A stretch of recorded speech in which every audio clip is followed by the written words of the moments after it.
What's up, guys? Nathan, calm down, man. Hi, Nathan. Hi, Nathan. I ain't gonna let y'all live today. No. I'm with you, man. I'm with you. Believe me, I'm with you on this one. I ain't gonna let y'all live today. Y'all nonsense? Nah. Okay. I don't have any voice, so you're gonna win for sure today, man. You're gonna win. You're gonna talk more than everyone else. Let's say hi to everyone. Christian Pasmino is here. Everyone is here. Moab. Yeah, Yongo.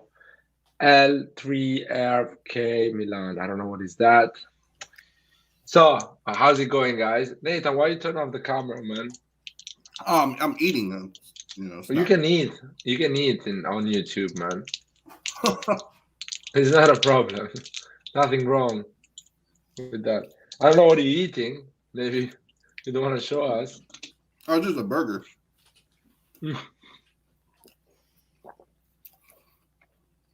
I'm drinking just water. Roy, how are you, man? I see you, man. I feel like you are a bit disappointed. I'm good. How you doing? Roy, do you think that Pioli was not very brave in his approach in the second half? Yeah, I can say that. Yeah, I wanted to see Diaz more on the pitch, longer. I would say. Yeah, I think Messias and Diaz should have stayed for another 15 minutes.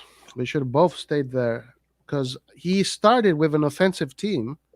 So you start with an event, wait till they score, and then bring in Salamakers, Benacer, and everybody else. At least wait a little bit longer. But instead, he went to a much more team that is more on the containment rather than the offensive pressure. Too soon. So he 30 minutes, right? He should have waited. He went for a draw. The subs he made, you could argue that he played for the draw, but I don't think he wanted to play for the draw. I think he wanted to play for the win. I think his mistake was that he blew it. He should have done the opposite. The concept should have been the opposite. Obviously, in hindsight, everybody is a genius. And if he would have scored, it would have been great. He would have been a genius, no problem. In hindsight, everybody's a genius, okay? Everybody's a genius in hindsight. Let's be clear about that. But, my opinion is that Diaz and Messias should have stayed for another 15 minutes, and he should have been a little bit more courageous in what he tried to do from the beginning. And then bring in everybody else. That's it. I think if Zlatan stayed on, we would have won. I agree. I think that the Giroud moment where he headed the ball away from goal, like a defender, like a Juve defender, yeah. Zlatan would have bicycle kicked that, and he would have gone in because he was only 5 feet from goal. I would put money that Zlatan would have tried a bicycle kick there. Guys, there's a problem. I'm seeing a fucking pattern here. I can say this almost about every game. We do well, we create chances, we pass well. We come out in the second half and we look flat as fuck. We rarely create chances. We lose control of the ball, and this is why in many games in the second half we concede goals. And I'm really starting to get sick of it. It's actually getting very boring, you know? It's a repetitive shit every single game. Spezia, now Juve. What the fuck are we doing? Seriously. And for anyone, listen, I'm just gonna be blunt. For anyone who thinks that the result is good and let's be happy and positive, it's all good. You're living in cuckoo land. You're living in another planet. I'm sorry. You're deluded if you think that. Yeah. Oh, I think the result is good. It's still Juventus. It's still a big team. Not easy to beat. You still played with an empty San Siro. That is not your fault. You didn't have the home crowd on your side, so basically you were away. Let's say that you were away. Both of the teams were away. Let's say it like this. So it was an away team. Juventus played for the draw, and when Juventus and Allegri play for the draw, 99% of the cases they get the draw. Oh yeah, they have the quality. and what did we do in the second half? Did we play for the win in the second half? We didn't. Well, of course, as Roy says, in my opinion, we wanted to play for the win, but we didn't have the enough quality in the pitch to do that. And in my opinion, this team, let's say these two these two first years of Pioli, we realized something, that our football needs a striker like Rebic. That's it. It's done. I think we agree in this. A big, tall striker like Ibra, Giroud, can work with the small teams, but an overall season, we need the type of striker like Rebic.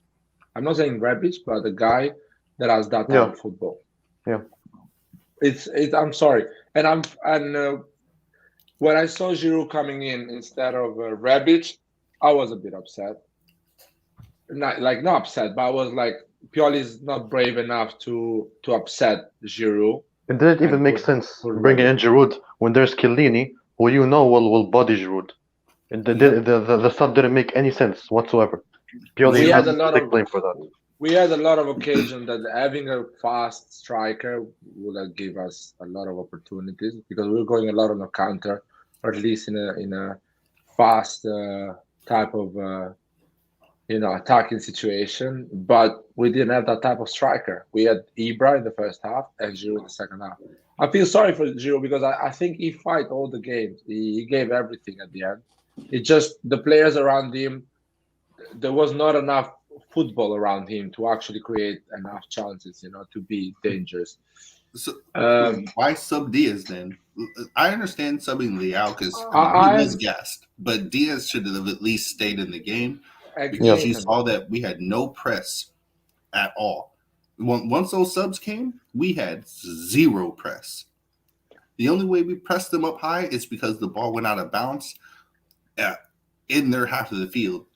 Otherwise, we didn't press. Like, we went for the draw. Once those subs came in, it was 100% going for the draw, because you can see it in how we played. Somebody answer the phone, guys. Wow, that's like a 90s phone. Is that like... Definitely is Nathan. Nathan, is that you? Somebody's calling him to tell him to shut up, because he's not liking what he's saying on YouTube. Hopefully it's Maldini calling me for the proper answers. Nathan, Maldini's calling the chat for advice. No, guys, Nathan, you know how much I love Diaz. In my opinion, players like Diaz should play in games like this until the last minute, because even if they're gassed and tired, they can do that last pass, they can get that foul. These guys, Diaz, if he would play until the 90th minute, he would get his goal. He would get his assist. He would get that key play. Because these players, when everybody's gassed out, like you're saying, they have that magic quality touch, and all of a sudden it works out. Yeah, I'm upset that he substituted Diaz so early. It was a big. I think it was a mistake. And you can't sub both of them. That's the thing. That's the thing. That's the problem. At least choose one. Let's say Messias was having a bad touch. Just put Salamaker. Start with one. Start with Salamaker and Benacer, and get out Krunic out of the pitch. He was playing really well, but you have Benacer and Salamaker, and keep Diaz. Risk it a bit, because who did that guy? The last message, I guess he wrote something to me. Who? I don't know. He said Nathan answered though, but I'm not sure. The phone. The phone, man. Oh. So I would keep Diaz and maybe put Salamakers and again, maybe I'm crazy. I would have put Rebic instead of Giroud, and keep Leao and Diaz gassed, like not gassed, but tired, visibly tired, and then risk it a bit. Laird, you know when Milan is playing their next game? In 2 weeks. So what are you saving these players for? Play them the whole freaking game. Exactly. I don't know, man. Probably he was trying to put some some energy to the game, because clearly Leao didn't have any energy. Players. No, he put Rebic. Leao, it makes sense as a substitution. Selemaker's Messias makes sense as a substitution. Florenzi Calabria makes sense. Benacer, Krunic makes sense. And you keep Diaz in the last minutes. I know the last 10 minutes, probably Diaz is going to walk in the pitch. So you're kind of going to play one man less when you don't have possession. But when you have possession, that kid can create something, can give a through ball to. I saw Krunic, he had the chance to give some through balls. He didn't do that because he doesn't have that quality. That was my upsetting. I just want to say one thing, and it's going to be. I want to say one thing. I agree with Laird that 0-0 against Juve, in all fairness, is a good result, to be honest with you. 0-0 at the San Siro. The thing that I'm really upset about today right now, that is breaking my heart, and it's literally like I'm crying inside, is the fucking Spezia game and the referee, dude. Like, that is really why I'm sad right now. It's not because of... It's because of the Spezia game and the referee. And I'm looking at how our Campionato has been stained and has been dented by an outsider's mistake.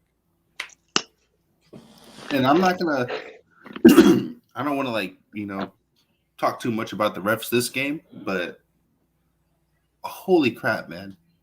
What does Cuadrado have to do to get one yellow card? Just one. Like, usually after the third or fourth foul, you get at least a yellow. That dude was on foul number 10. He left the field with not a single yellow card. Like, and then Leao touches, he breathes on him, instant yellow card. Like, come on, man. You know what I like about this ref, though? I saw not many people talk about it. For the first time in a long time, I thought I was watching a Premier League game. I liked how he was just letting the game flow. He was letting the game go on, not stopping it every minute. And I honestly think the ref did well today. I don't think I can blame him for anything. I actually criticized the referee, and I'll tell you why in a second. Finish. Go ahead. Yeah, I mean, listen. In comparisons with the other referees, I think he has done much better. And like I said, keeping the game flowing, I love that in a ref. It's entertaining, Before Roy says something, I just want to say that the only mistake the referee made, that he started to give those yellow cards in the beginning. And after he stopped doing that. Don't do that in the beginning. Let the players play. Don't give yellow card. Talk to them. Say, don't do this. And keep like this the whole game. That's exactly what I was going to say. You start giving 2 yellow cards, and after you don't do anything. Right. Yeah, he blew his load way too early. He started giving yellow cards in the first 5 minutes of a game, 10 minutes a game. Now you have this whole game you have to play. And now if you do you're going to compromise the game. So inexperience from the referee. Yeah. I mean, not in inexperience. I think he realized that he was doing something wrong with those yellow cards in the beginning. And he tried to fix during the game and, let it play a bit, which is, I like that at the end. Saif was saying, I like that. But sometimes it was getting too much, Cuadrado kicking the face of Theo Hernandez and I get it, but, but whatever. At the end, thank God, at least the referee didn't influence the game with a major decision. That's something I really want every game to happen. Especially when you have VAR and all this thing at your disposal. Just don't influence the game with the major decision. I don't care you influencing the game with, small mistakes in the pitch, but at least during the game, just fuck it. That was good. I want to say something about the bigger picture here because a lot of people are upset about the draw, and I want to explain why I'm not upset about the draw. As I say, Juventus is a good team. It's really hard to win against them when they decide they don't want to lose. Second thing is, even if you win against Juventus, you have to win against Inter anyway. So again, we have to win against Inter anyway. And Inter has to win against Bologna. They still have to win against Bologna. And they will win against Bologna, to be honest. Yeah. They will win it. Probably they're not even going to play against Bologna. They're going to get a 3-0. You never know how that country, Italy, works. So you never know. So maybe they get a 3-0. But I'm fine with that as well. That my concern is that if we draw the derby or we lose the derby, we go way far away from Inter. We go like 10 points from Inter, something like that. If we lose the derby and Inter wins against Bologna, is a 10-point difference, which is a joke. So hopefully, I want to win the derby. I think we can win the derby because Inter plays more open than Juventus, and we're gonna create more chances. Mm-hmm. And from there, probably we're gonna be 4 points from Inter, and being for 4 points from Inter or 5 is not a bad situation when it's 14 games or 16 games from the end of the season. No, I think it's gonna be 14 games from the end of the season.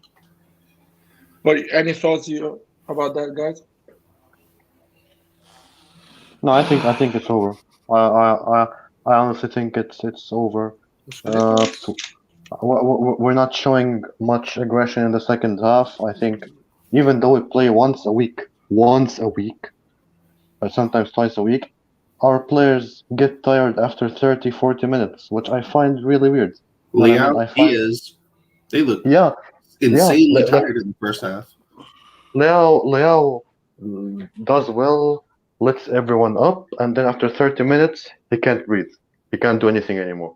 I think he really needs to work on his game management, not to tire himself early in the game. I just want to talk about something. We have to praise a player of Juventus, Chiellini, and how he proved he is still one of the best center backs in the world. Top 5, in my opinion. Chiellini is easily top 5. Well said. The way he handled Giroud today, how he commanded the Juventus defense was amazing. Yeah, he's just great, and it didn't matter having Rugani next to him, who was kind of bad. Chiellini marshaled the defense. I have to praise him for that. and for us, I think Tonali is really becoming this complete midfielder. You know what I mean?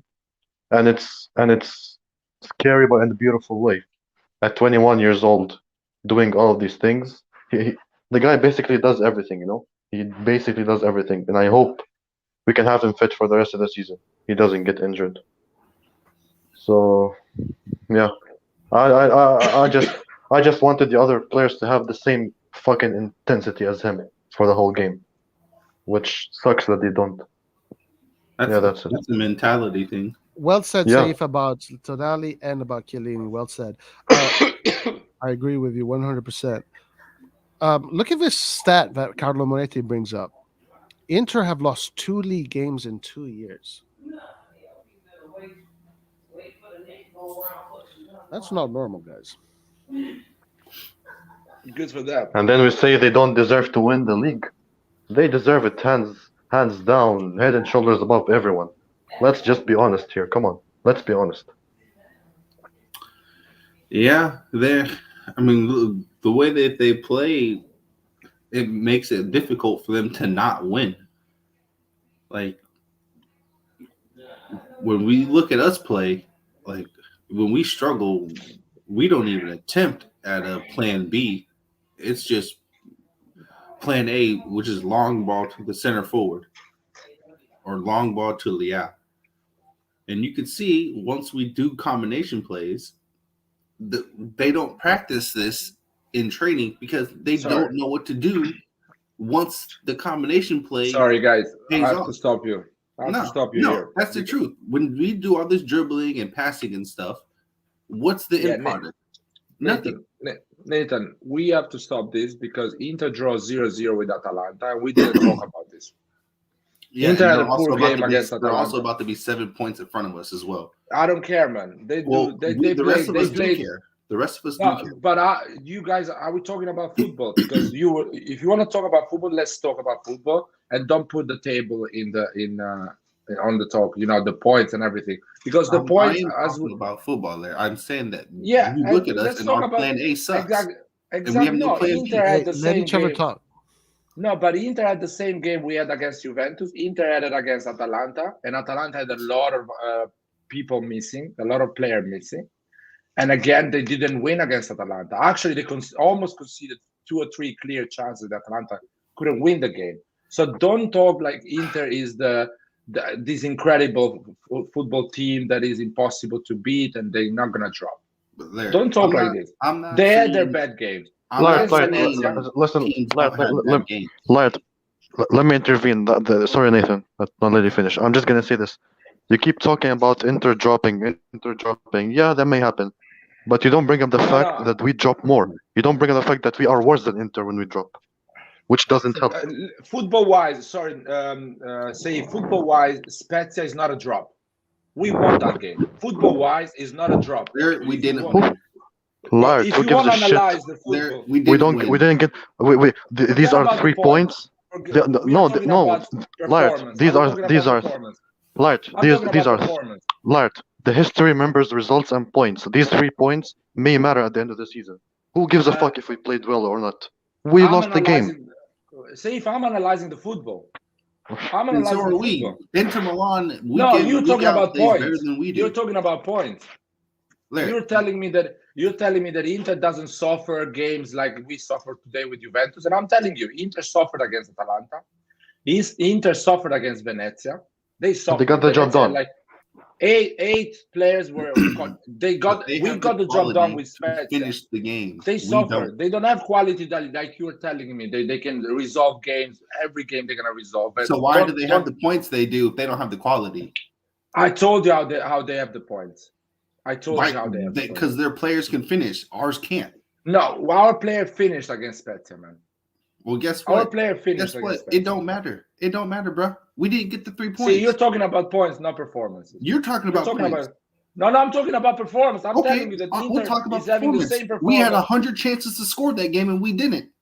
Again, Inter the same. Didn't have few chances. They didn't score. They find the goal in the last minutes. So if you want to talk about performance, we had a lot of chances did we have against Spezia? Oh, Nathan, we had half of the team not available against Spezia. How many?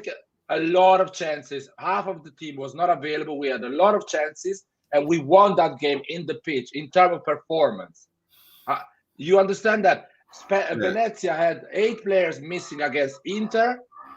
They put up a performance. Inter didn't put up a performance, and they won. Inter didn't put up a performance against Atalanta, and they draw. We draw with Juventus. So in terms of performance in the pitch, from the beginning of 2022, we are at the same level, in my opinion.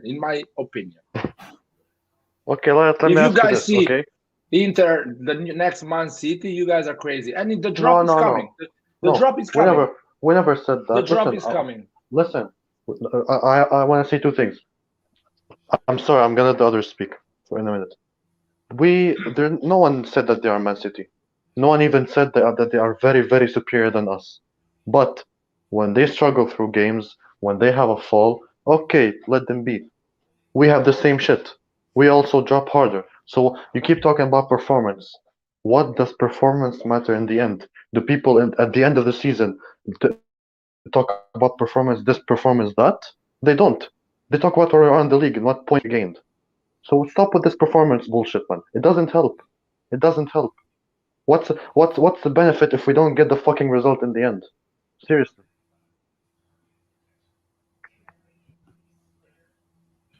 Eliano is here. Let's hear Eliano what he thinks about the game and in general, if he wants to say anything.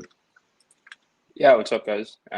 What's up, man? Yeah, I don't know, tough. Like I'm not used to being disappointed at a tie against Juve, but I do feel disappointed nonetheless because I feel like I don't think we were playing for a tie. I think we were going for the win the whole time. Pioli looked pretty disappointed. I think that the biggest takeaway, I agree with you, Laird, is we played our best football the entire season, the first few games of the year, when we had Rebic at striker and Leao at left wing, because we give the other team no point of reference, a fast striker. I think that adds a lot to our team. So I think if we had that, it would have made a big difference. Ultimately, I think we, at the end there, if the Teo Hernandez pass to Benacer at the end is a bit in front of him instead of to the side, that could be a goal. If Giroud doesn't pass to the middle of the box, I have no idea what he was thinking there. He could have gone far post with that header, probably would have been a goal. At the end, we could have won that game. So it's disappointing. I don't know. I think at this point, I think my mindset is more, let's solidify Champions League rather than catch Inter, because I don't really see that happening anymore, but hopefully I'm wrong. Good analysis. I like that. Imagine, I guess if we had Vlahovic as a striker instead of Ibra and Giroud, today we would win the game easily 2-0. I mean, Ibra is like the problem with Ibra is he makes our attack very slow now. Like all the players kind of almost feel like they need to pass him the ball, and it's like it really slows down the movement. Giroud as well. Like Giroud is less of a like he gets involved more in the box rather than earlier on, but he was way too unselfish today. Like there were a lot of times where the ball was passed to him in the box and he makes like a dummy or some sort of flick back instead of stopping the ball and putting his foot behind it. I feel like, I don't know. The strikers that we have right now are not like, I just don't think we're getting enough out of the striker position at the moment. I think when Rebic is back to being healthy, I don't think Pioli will have the courage to start him over Ibra and Giroud, but I think if he did, it would be our best case scenario. Ibra is injured, so maybe he's not going to make it for the next game, which is the derby. Well, which I'm fine with. As long as he didn't tear or strain his Achilles tendon, he should be okay. I've had a goalkeeper jump up and land on both my Achilles tendons, and I was good to play the next day. So it just depends on the severity of it. As long as it's not like a tear, he should be good in 2 weeks. But I think we'll know. Either way, I want to see Rebic up top. Seriously, at this point, I just want to see Rebic play up top. I agree. I'm done with Giroud starting. I mean, what the fuck? Listen, I understand he doesn't have the best, handling, the best, build-up play, but can't you control a fucking ball? And your speciality is a header. You get a header and you always score them, and you pass them to the box. Did you see a ghost or something? Because no one was there. Seriously, what's wrong with this guy? Let Rebic play. By the way, guys, Theo Hernandez didn't get the yellow card, so he's gonna be available for the derby. I thought he played really well today, and I'm usually a pretty big critic of his because like he's super talented. Like for me, I've always been bothered by players that are super talented but make terrible boneheaded mistakes because it shows me that they're not committed to working hard enough to make their talent worth it. Lately, since he put the captain's armband on the first game, I've been very pleased with him. But yeah. Calabria had an amazing game. We missed him a lot. And he was killing it with Morata and everyone. He was just a different level. And can someone explain to me why they let Giroud take that free kick? I mean, I literally was losing my mind as to why this man was stepping in front of the ball to take this free kick. Like, who told him that he could do this? Maybe he's good, man. Maybe the other ones are not so good. He isn't. We have Tonali who's scored. We have Krunic who's scored. We've seen Teo take good free kicks. People that we've all seen do it in the game, and the one person we haven't seen do it steps up and takes it. Like come on, man. That would have been a good one for Theo Hernandez being on the left. Exactly. Like I don't understand why. If it was a penalty kick and then they told Giroud to take it, I'm cool with that. A forward should take it. But a free kick, he's not missing it. Like a free kick, come on. And that was such a dangerous position for a free kick. Very dangerous, and it was just wasted. When we have better players who can take them. It's just vibes. No, I think the players are too nice. It's just vibes at Milan. Oh, I want to take it. Oh, sure, I can have it. No. They trust him, say for sure. They're like, yeah, take it, go for it, man. I think the best free kick taker should take the free kicks. This happens almost at every. Maybe he's one of the best. He can't be. He hasn't taken them up until today. Because he was not playing. Exactly. But maybe he takes good free kicks in training. So I understand that, but he hasn't taken one until today. Oh, I thought it was strange. Too. That's just. I agree. I just thought it was weird. I couldn't understand. For me, it's not a big deal. Anyone can be good at free kicks. Doesn't matter. Striker. And at the end, we've seen during the season. Yeah, Tonali had a great free kick in the beginning against. I don't know. I don't remember who. Lazio, maybe. Guys, Tonali is so good. Yeah, Tonali is really good. And by the way, Krunic, Tonali in midfield was amazing today. Krunic, Tonali midfield. When Tonali showed to a number 10, I didn't like that, but Tonali showed Locatelli who's boss today, and I really liked it. I'll be honest with you, like, oh my god, I thought Krunic, Tonali, and Diaz were. I loved what they were doing, man. I thought they did good. Yeah, they did really good. We were in control really well, in that man. position of the pitch. They were killing it, dude. All three of those guys were killing it today. Recovering all the balls, doing the right the pressing was perfect, man. There was a moment that Juventus players were losing the ball. They were giving the ball to us because they didn't know what to do with the ball. The pressing was perfect. Yeah, I thought it was a great trio, man. Great trio. I feel like Tonali plays better without Kessie. He feels more like the leader of the midfield. I think Kessie is an issue for Tonali. Well, that's true, because whenever Kessie and Tonali are on the field, it's Kessie is given the position of getting and making something happen, and then Tonali is the one who's more passive. But when it's like Tonali and Bakayoko, or Tonali and Krunic, or Tonali and Benacer, Tonali's being given more license to be the person who makes something happen. Yeah. And Tonali, Benacer, hopefully. I don't want to see Krunic anymore as a number 10. I think he needs to be a midfielder. He needs to play as a midfield. Especially in games like this, we should not even think about Krunic as a number 10. But whatever, it is what it is. What I was saying, I think Adli is going to do the position Krunic does as a midfielder. That's what Adli is going to provide next season. That type of football, that Krunic, but even better than Krunic. Adli kind of plays in a Diaz type position, to be honest. No, he's a midfielder. Adli is a midfielder. He's not a. He's more of an attacking midfielder though, not an actual central mid.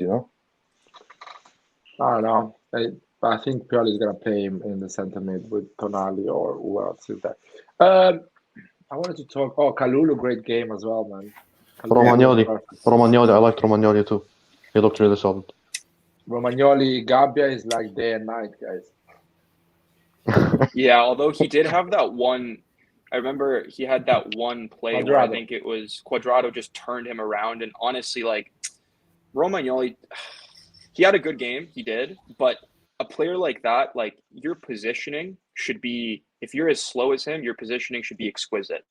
Like you should never be facing the touchline when Cuadrado's running at you he's running towards goal. He got turned around, and like Romagnoli had a good game. Like honestly, he's been a little bit better than I've expected a lot of the time this season, but he just gets exposed, and I think we all know that he shouldn't be our captain, and he is only because he was our best player at a period where we were bad. But for me, in a game like this, like I want the captain to be like the guy that won't be making mistakes like that you can rely on, like every time, like the feeling you have with Tonali, right? With Tonali, like every time someone's running towards him, like Dybala, he goes shoulder to shoulder, he puts his like foot down. You guys can probably tell I'm fanboying about Tonali hard today, but I haven't been this excited about a Milan player, and like he reminds me of like when I was growing up watching them, like in the early 2000s, like the type of players we had back then with the heart and the ability. I think he's going to be. I can't wait for him to be our captain. Well, it's going to take a long time for him to be our captain. Well, it might not. It depends on who stays and who goes and whatnot. Yeah, but the rules are clear. In Milanello is the guy that has more games with the Milan shirt. It'll be Calabria. Yeah, it'll be Calabria. Yeah, it'll be Calabria. Which I agree. He had a great game today too. Honestly, I thought our players were okay today, and it's also hard to tell. Like, apparently, this is the first time because Inter also played in San Siro yesterday, right? So the pitch being terrible, I feel like is also. I mean, I don't know if that actually would have affected it that much, but I feel like it would have. Because there's a pretty, like, neither of the teams were incredible today. And I wonder if the pitch had anything to do with it. The pitch, it doesn't help. It doesn't help the pitch because if you can do something and thinking for 1 second, you have to think 3 seconds because you have to see the ball and control the ball. With the perfect pitch, you just do more instinctive type of football. And for us, it's a problem, especially when you have to win. Juventus was okay with the tie. I really was expecting something worse, so a tie is a pretty good result for me. Uh, anyone wants to add anything? Talk about something in general?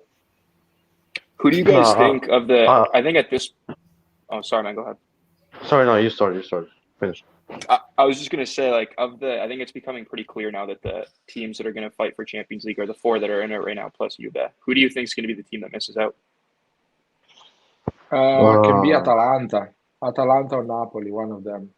I see Atalanta is missing so many players, so it's weird to judge them. I think as soon as they get the players back, they're gonna win a lot of games. So I think Napoli again is gonna drop. I personally think the top 4 will stay the same. I think Juventus will miss top 4 this season. That would be incredible. Without Chiesa, they seem toothless. Yeah, I don't know. And that's another reason why I was really disappointed is that you can see we could have played with 0 defenders and Juventus wasn't going to threaten our goal. So it would have been nice to maybe switch to a 3-5-2, like be a little bit more adventurous because Juventus had nothing. Like Dybala was totally absent today. Well, yeah. Dybala was being shepherded by Tonali and Calabria all game. Even Kalulu too, as well. Now that I think about it, so that's what I was saying. And Morata, I mean, he marks himself out of the game. So we should have been more adventurous in trying to get the win. I think that is up to not just purely the inexperience of the young guys. The young guys don't know how much they can push themselves to go and win a game. Sometimes the fear comes through your mind and you don't want to lose the game. So I cannot totally blame them. The one thing I really love about this team, the spirit that we are. I love the guys, man. I just love them all. I really feel more connected with the team than what it was like 5 or 3 or 4 years ago. I feel like they fight for the badge. They love the team. They love the club. And I feel like they, whatever happened, they still care a lot about AC Milan. There's quality finally. We have players who can change the game like Leo. Where back then our best player was Suso. It was. Yeah, no, I mean it was really bad. And and what I saw back there was that the player didn't really care about the destiny of the club. They didn't really care. They were there to get some money and just play some football. But I see these people really care, and they were really disappointed at the end of the game.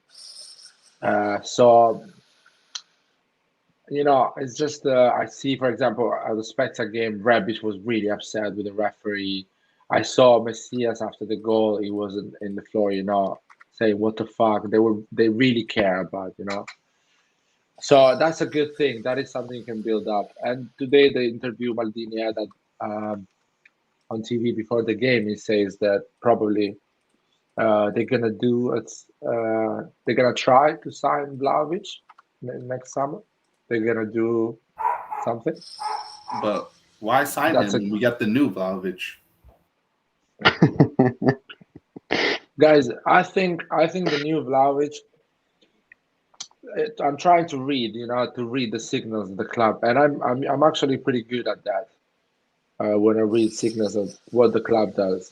What I feel with the new Vlahovic is that the next season, our trio, attacking trio, is going to be Giroud, this new kid, 19 years old, 18 years old kid from Serbia, and we're going to try to sign Vlahovic. I don't think Ibrahimovic is going to renew next season. I have this feeling. That is. I mean, why wouldn't he play good? He won't ever play. I feel like he's doesn't have any more. He cannot play until the age of 42. It's not possible. You can see it now. You think otherwise, to be honest. This is Italy. There, the old rule the young. It's no. I think Ibra actually needs. If he still wants to play football, he needs to go like in a league, like I don't know. MLS or maybe China. I don't know, something like that. Saudi. I don't know, but Italy for him is done now. It's literally he's struggling now. He's struggling. We also need we're not going to take the big step until we have the striker. You know what I mean? Like we go into every single week with the mystery of who are we going to have at the top? Like who's going to be the striker that who's going to be our man, our point of reference. We haven't had that. Like Giroud is not a sure thing. Ibra, you never know if he's going to do something with his Achilles 25 minutes in. Our next, if we had the Dzeko or whatever, Dybala, if we had the guy, Dybala is a bad example because he's not really a pure striker, and we do have Leao, but I think we are missing the way that we'll really reach that next level and actually challenge Inter is I think the reliable attacking guy in the middle that can put his foot through the ball and score. I don't think Giroud, if Giroud is our main guy going into next year, I don't see how we're going to be that much better than this year. No, not just that. We need a cam and a right wing as well. I know you, Nathan. I know the channel knows you, man. The chat knows you. We know that. No, but I agree, Diaz. I actually agree. I don't think Diaz is okay, but he's not. The thing with Diaz is I just literally don't think he's. It's not that he doesn't try, but I honestly don't think he has the. Oh, can you hear me? Yeah. He's just even if he beats his man, they always catch up to him. Physically, he's rarely able to actually be a dominant. He obviously can't use his body. I don't think he's again. If we want to compete with Inter, I don't think he should be our starting center attacking mid unless he develops. I see talent there, but he's not of the quality to be the starting center attacking mid of the winner of the Scudetto, in my opinion. Diaz literally is primarily effective, maybe around 10 or so yards from the opponent's 18 box. When he needs to be effective from our half of the semicircle up to the 18 box, that's when he struggles because he doesn't have the pace to get away from players. Even if he beats them, he can't get away from them. Whereas when he's closer, he has the agility to get at least that 10 yards. But that's simply not enough for how we need to operate. And that's the thing. I think I probably sit somewhere in the middle between Roy and Nathan. I've seen glimpses of him where I think at the beginning of the season, I thought he could be our starter. And I think he has the talent in him to be the starter. But the way that he's played 85% of his games this year, it's just not the quality that I want in our player. Because with the Rafael Leao on the left and even a Messias on the right, I want a player that can send a through ball in between the defense and allow him to run. Brahim Diaz never does that. With him, it's always a small give and go, which is good in the box, but he doesn't. Can I ask you a question? Get from the halfway line into a dangerous position. Yep. Do you think that through ball? Do you think Diaz can do more of that if you have an actual, young striker up there like a Rebic or a Vlahovic? Do you think Diaz can do more of that? Because with the striker that is actually not running on those spaces like Ibrahimovic or Giroud, Diaz, I saw it today in the first half. There was a moment we were going on a counter-attack and Diaz had the ball. Leao was available on the left. He with his head, he was looking for that run because the defenders were coming at him. And he didn't see any striker because Ibra actually was behind him, waiting for the ball.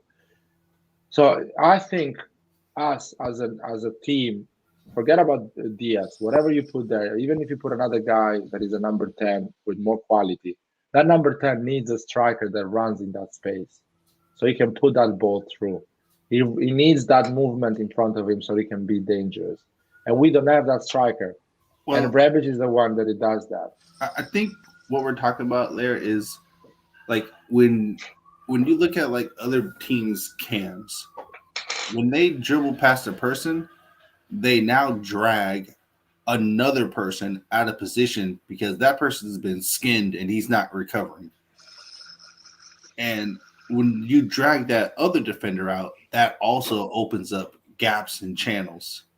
When you have to run here. The striker has to go in that gap. Yes, but Immobile goes. The defender does not move, then the channel is not there. I'm not saying I'm not saying that the forward does not need to make runs. That's not what I'm saying. What I'm saying is when Diaz dribbles past a person, that person is able to recover and catch him. Therefore, you're not pulling another person out of position. You're not pulling another person out of position, and the team keeps their defensive shape. No, I have to agree with Lard on this. Nathan, today. Hold on, let me say this, Lard. Look, the attacking midfielder being in that central position, those through balls are usually for the center forward, the guy that scores. The attacking midfielder either feeds the wingers that are cutting in or the center forward that is running forward. Ibrahimovic does not run forward. Ibrahimovic runs two. So Ibrahimovic wants the 1-2. He wants the give and go. He's not running into a channel that is going to create the opportunity for Brahim Diaz to put inside a through ball. What Brahim Diaz has to do with Ibra is play. Ibra is going to come, show himself, back to goal. He's going to ask for the ball. And then Ibra messes it up. And then people say it's because of Brahim Diaz. No, I'm not saying. Wait. Hold on, Roy. No. I'm not saying it's because of. I'm not saying it's guys. Roy. Sorry. One at a time. I want to add something to Roy and after Nathan and Eliano. Sometimes the strikers does that run and the defenders follow the striker and Diaz has the space to keep running. So the guy on the back is not coming back to Diaz. Yes. But because the striker doesn't do that run, Diaz has to slow down because he has two defenders in front of him. They are not going away because the striker made that run. So there is no space for him. Sometimes the striker made that run, a channel is for Leao to get in. And Diaz put that ball through for Leao. Guys, it's cleared. You see the number 10 of Lazio, Immobile makes that run. And Zielinski is his name, or Savic has the space to do that through ball to Pedro or to other players. We have a static striker. And a static striker I agree. In the modern football is when you actually we're not discarding the ball. We're not discarding that's penalizing. That is penalizing. Yes, but we are not discarding that. We said when Diaz is closer to the box, it's easier for him to do those 1 and 2 touch passes, and Ibra checks, and then the channel will open up that either Leao or whoever can get him behind. That's not what we're talking about. We're talking about when he does beat a person. When Diaz is one-on-one and he does beat the person, he does not make the team lose its defensive shape. Because we don't have the striker that breaks that defensive shape. I'll use Leao as an example. When Leao beats his person, he destroys the wing. Leao is beating the last line. Hold on. He's beating the last line. Exactly. Roy, this is the point I'm making. When he beats a person, he then drags another player. If you let Diaz take the ball and just run straight down the middle of the field, uncontested, you have no defensive shape. But you cannot have a player like Leao as a number 10, man. Because he's always going to put his head down and run. I mean, who does that? Even Maradona used to. Who does that? From the middle, you want your attacking midfielder to break the midfield line and the defensive line and the goalkeeper? He doesn't need to do that. Who does when he that? beats that midfield line. Messi has done that. Messi has done that maybe 10 times. The shape is already going to be compromised when he breaks down that midfield line. The defensive line is going to be broken. That's not necessarily true. It's gonna. That's what's going to happen. That's not true. And sorry. And the only way for the defensive line then to break is for the striker to run through the channels, and that's what's going to break the defensive line. Ibrahimovic comes back to the ball, meaning the defensive line doesn't need to break. Exactly. They stay in position and they have the control of the pitch and they do whatever they want and they stop Diaz sometimes. Or do you remember when he dribbles with one movement, he dribbles the Sciglio and he goes on the left side. He looks up in the space and the striker is not cutting the 3 line defenders after that dribbling. No one is actually going to the space to cut. And what he's going to do, he's going to keep running on the left and wait for somebody to help him. And that is not modern football, man. The big teams, they have that fucking striker that breaks the defense and the line. Eliano, it's your time. Sorry. Yeah, I was just going to say, I actually agree. I think you guys are making a very good point about that. I have like three points I would say. A, I agree. Like in a game like today, he was beating his first man. And I actually agree with you. Like the reason that he was stagnant was because we didn't have like a striker there that I guess can make the run. However, that's the team we have. So like whether it's, and I'm not trying to place blame here because it's not like I'm saying Diaz is the problem in our attack. Like I think there's multiple very good parts of our attack. There's a few weaknesses. And we're, I think, identifying like a general weakness in our attack here is that the way that our center attacking midfielder plays is not necessarily compatible with the way our strikers play. So without placing blame, we can just say generally like that's something we need to address. So fair point. But I also think that, and maybe to your point, like that's why at the beginning of the season we were seeing Diaz being a bit more involved in goals is because we had Rebic at striker. And so like he was making good contributions. So I think that's a fair point. But I think overall, this season, Diaz hasn't even been beating his first man a lot of the time. Like that's one problem I have with him is like today he did a good job at that, but there's been a lot of times this year where he tries to take on his man and he gets bodied and isn't able to do it. I think that's something that he'll mature into and he'll figure out how to use his body better. But for me, I have a question for you, Eliana. Yeah. Did you see that happen today? No. Wait, you said did you see did Diaz get bumped off the ball today? Yeah. No, I'm saying I think Diaz did a good job of beating his first man today. That's the point I'm making. But did anybody see Diaz get bumped off the ball today?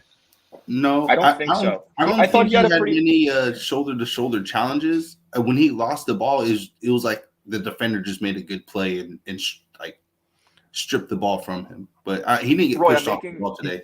I'm making a bigger point about Diaz this season right now, not today. Because the point I'm making is that today, I think like if we did have a Rebic at striker, Diaz did his job to get by his first man, theoretically. And so like if we had a different striker on, he could have made a difference. I'm making a point that even if that's true, that like if we had the right striker, then it'd be more suited for him.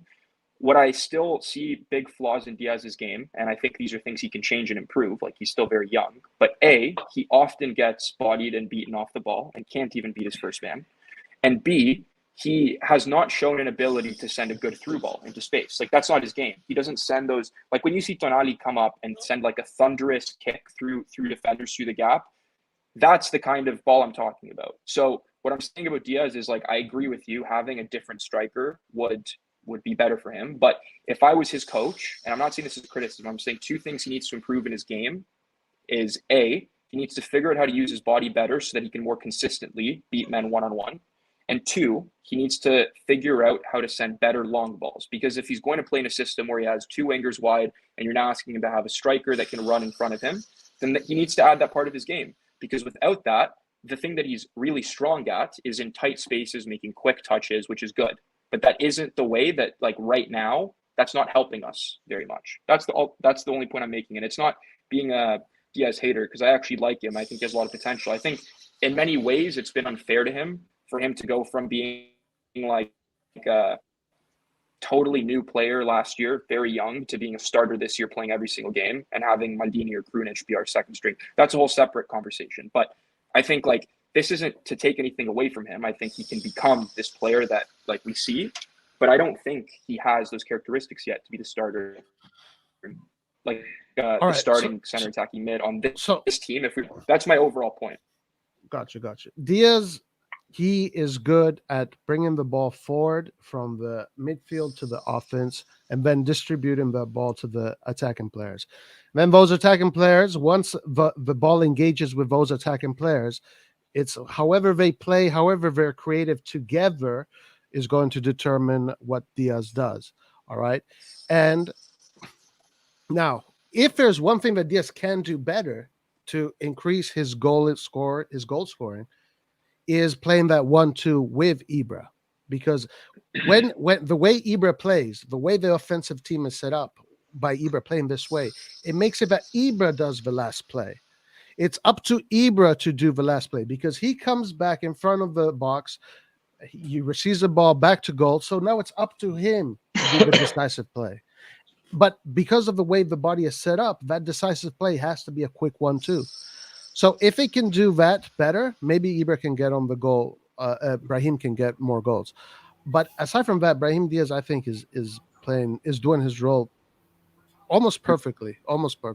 And Roy, to add on to that, not just the 1-2s, but they need to work on first time shooting. There, and not just for Diaz, but for all of them. You can argue there Diaz are many times to... at the top of the box where it required a first time shot, and they want to control the ball first, and it's just like, come on, man! Like we've all seen you guys, curl in upper 90s, like first time shot. And that is also a good argument, but you can say that Diaz needs to be a little bit more courageous and just do a little quick move and take a shot. That's you got to set yourself but up. I think there's like a lot in Diaz's game that he needs to work on. I don't think that's like, I don't know why we get so defensive when we say things like that. He's a really young raw player. Like to say that he's really good, it's just not true yet. I agree. Diaz needs to improve a lot in his Thank game. you. But that's what I'm saying. Like, we're all saying that, but he is a really good player as he is right now. No, he's not really. He's not really good. Like when we say really good, what does really good mean? Really good means that you can perform against Juve and be respectable against Juve. Roy, I'll tell you what really good means. If hypothetically you take Diaz and you put it in the City team, and you see him play with Manchester City for 10 games, you're gonna be like, oh, I want that player. I'm ready to pay 70 million for that player. That's what that is mean. When he has the right environment around him, he looks like unstoppable because he always knows how to control the ball. He always knows how to defend the balls and how to pass the ball. So if the players around him actually are doing the right movement or functional movements, he looks incredible as a player. If you take Gundogan from City and you put him as a number 10 for us, Gundogan is gonna show those lack of quality because you're gonna start to see, why is not taking out the man? Why is not doing the long pass? Why is not Gundogan as an example? No, but this is true, guys. This is true. So that's my point is quality. We're lacking as a striker. We're lacking other positions in other games. We're lacking other positions. That's why Diaz is not looking the player that he is. Yeah, but Diaz doesn't like take over the games though. Like when I think of like of course he doesn't. Of course he doesn't. He's not a 70 million. Like, come on, guys. 70 million. Like when I think of like a good Cam, I think of a player who is just unplayable. He's unplayable. Yeah, exactly. This is what I'm saying. Like, we can have a conversation about him and say he's a good player that's shown a lot without going as far as to say he's a great player. He doesn't change the game. He does not change the game, and he's very game changer. And he has a lot to work on. Okay, but we're talking about 70 million. Okay, so here we can agree that I don't think Brahim right now is a guy that can take a game by the balls and fucking bring it home. He's not that player yet. I don't think many of our players are that though just yet. And I think that I think that is the question to this answer that Floki has. I would like this question not being avoided. Why do you guys think that we're losing the battle with Inter? Time will only remember who dominated this period of time. And I think that is the question because some of our players are still raw and they don't have that charisma and character to take the game by the balls. While the Inter players are older, they have more experience. They are all international national team players, Champions League. They have that experience, so they have built that character already. So why don't we go get 3 players in the positions we needed with some experience? We don't have money. We're giving them the experience. Oh. We're giving it to them. We're going to be experiencing second place. And once they experience it, then we're going to be on the same level terms. That's just the way things are. But Roy, we are literally 3 positions away from what? From really being dude? From really being title contenders on all fronts. Inter, guys, we have to accept that Inter is a step forward than us, just as a whole. Agreed. It's just a fact. What are we going to do? We can't. We just have to just go with what we're invested in positions that needed investing. No, Inter built. Inter's also about to be. They built. Inter they didn't invest. Built over a lot of time, like I think big picture, we have to be really happy with where we are, guys. And the financial part of it matters. Look, Inter in 2 years, you know where they are? They're going to be fighting for 5th or 6th place because their team's going to have to sell everyone off because they're going to be in financial trouble like they are right now. What Inter's doing right now, they're the best team in Italy, sure, but they're milking all of these irresponsible financial decisions that they've made for a long time. They're in serious debt. In a couple of years, they're going to be they're not going to be a Scudetto contender again. We're in a position right now where we're building a really good team from a very, very small expense base. And yeah, I agree. We are 2-3 positions away, kind of. Maybe if some of our players are developed, 100% we're going to have to invest in a striker. 100% we're going to have to, anyway, not to turn the Salamakers thing, I think we'll have to invest in a right winger. We don't have to get into that. But point being, 100% we'll have to make those investments when the time's right. But right now, if we look at our trajectory, we're in a spot where in 2-3 years, even next year maybe, we'll be financially stable and we'll also have a really, really good team. I think big picture, the thing is, I'm very comfortable with that. I would have loved to win the Scudetto this year. Maybe it's still possible, but I'm very comfortable with these few years, just making sure we're consistently making Champions League, building our financial stability. Look, guys, it's not our parents' Milan anymore. It's money nowadays is we have to be financially stable. Otherwise, in Italy, there just isn't the revenue that they have in the Premier League that we're going to be able to compete. So we have to be a bit patient. But we're building it block by block, and it's really good signs. 2 years ago, if someone told you that we'd be disappointed by a tie against Juve, you'd have been like, "What? No, that's a great result." We're getting used to this return to greatness, but we still have to keep a bit of perspective. Right. Yeah, we have to be at the same level at the same time. We can't be in different periods. We can't be thinking in different periods. And I really believe we need one piece, not three like Nathan is saying. I really believe we need the striker, and you know what a striker. I mean the guy that makes 25 goals a season or 20 goals a season in Serie A. I think we're going for a defender. I think Botman is going to happen in the summer. We don't need a defender. Romagnoli is leaving. Nathan. Okay, we still don't need a defender. Our defense, again, like last year, is not the problem. I don't care what you say. Defense is not the problem with this team. It's not. It simply is not. We are not putting away chances. Defenders are not the ones who are supposed to score goals. Defenders are not the ones who are supposed to create chances. Nathan, I got your point. But we're gonna buy defenders. I know. And instead of using that money to invest in a proper forward, invest in a proper cam, or invest in a proper right winger, we're going to use half our budget on a defender. But look, Nathan, if you want to build a sustainable winning team in Serie A, Juve that won nine Scudetto in a row had Barzagli, Chiellini, Bonucci. Inter that's really good now. They have De Vrij, Bastoni, Skriniar. Having an impenetrable defense that's really, really, really hard to score against is crucial to being a really good team in this league, because what it means is you get the ball back quick defensively and then you can go back offensively. If we had Kier of 2 years ago guaranteed for next year and we could start him and Tomori, that'd be fine. But Kier is getting older. So we need someone reliable that isn't going to get turned around by a Quadrado basic run to play alongside Tomori next year. That's crucial. And I understand that. But again, right now our defense is not the problem. Okay, Nathan, but let me finish my point, because I was saying something. I think we're going to buy a good defender because Pioli said it as well. Yeah, I'm not saying the defender won't be good.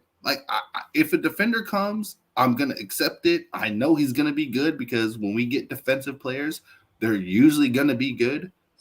But our defense is not the problem. Okay. We're going to be in the same position next year. But look at damn, I wish we had a goal scorer who scores 25 goals, but we just don't have the money. Objectively speaking, Nathan is right.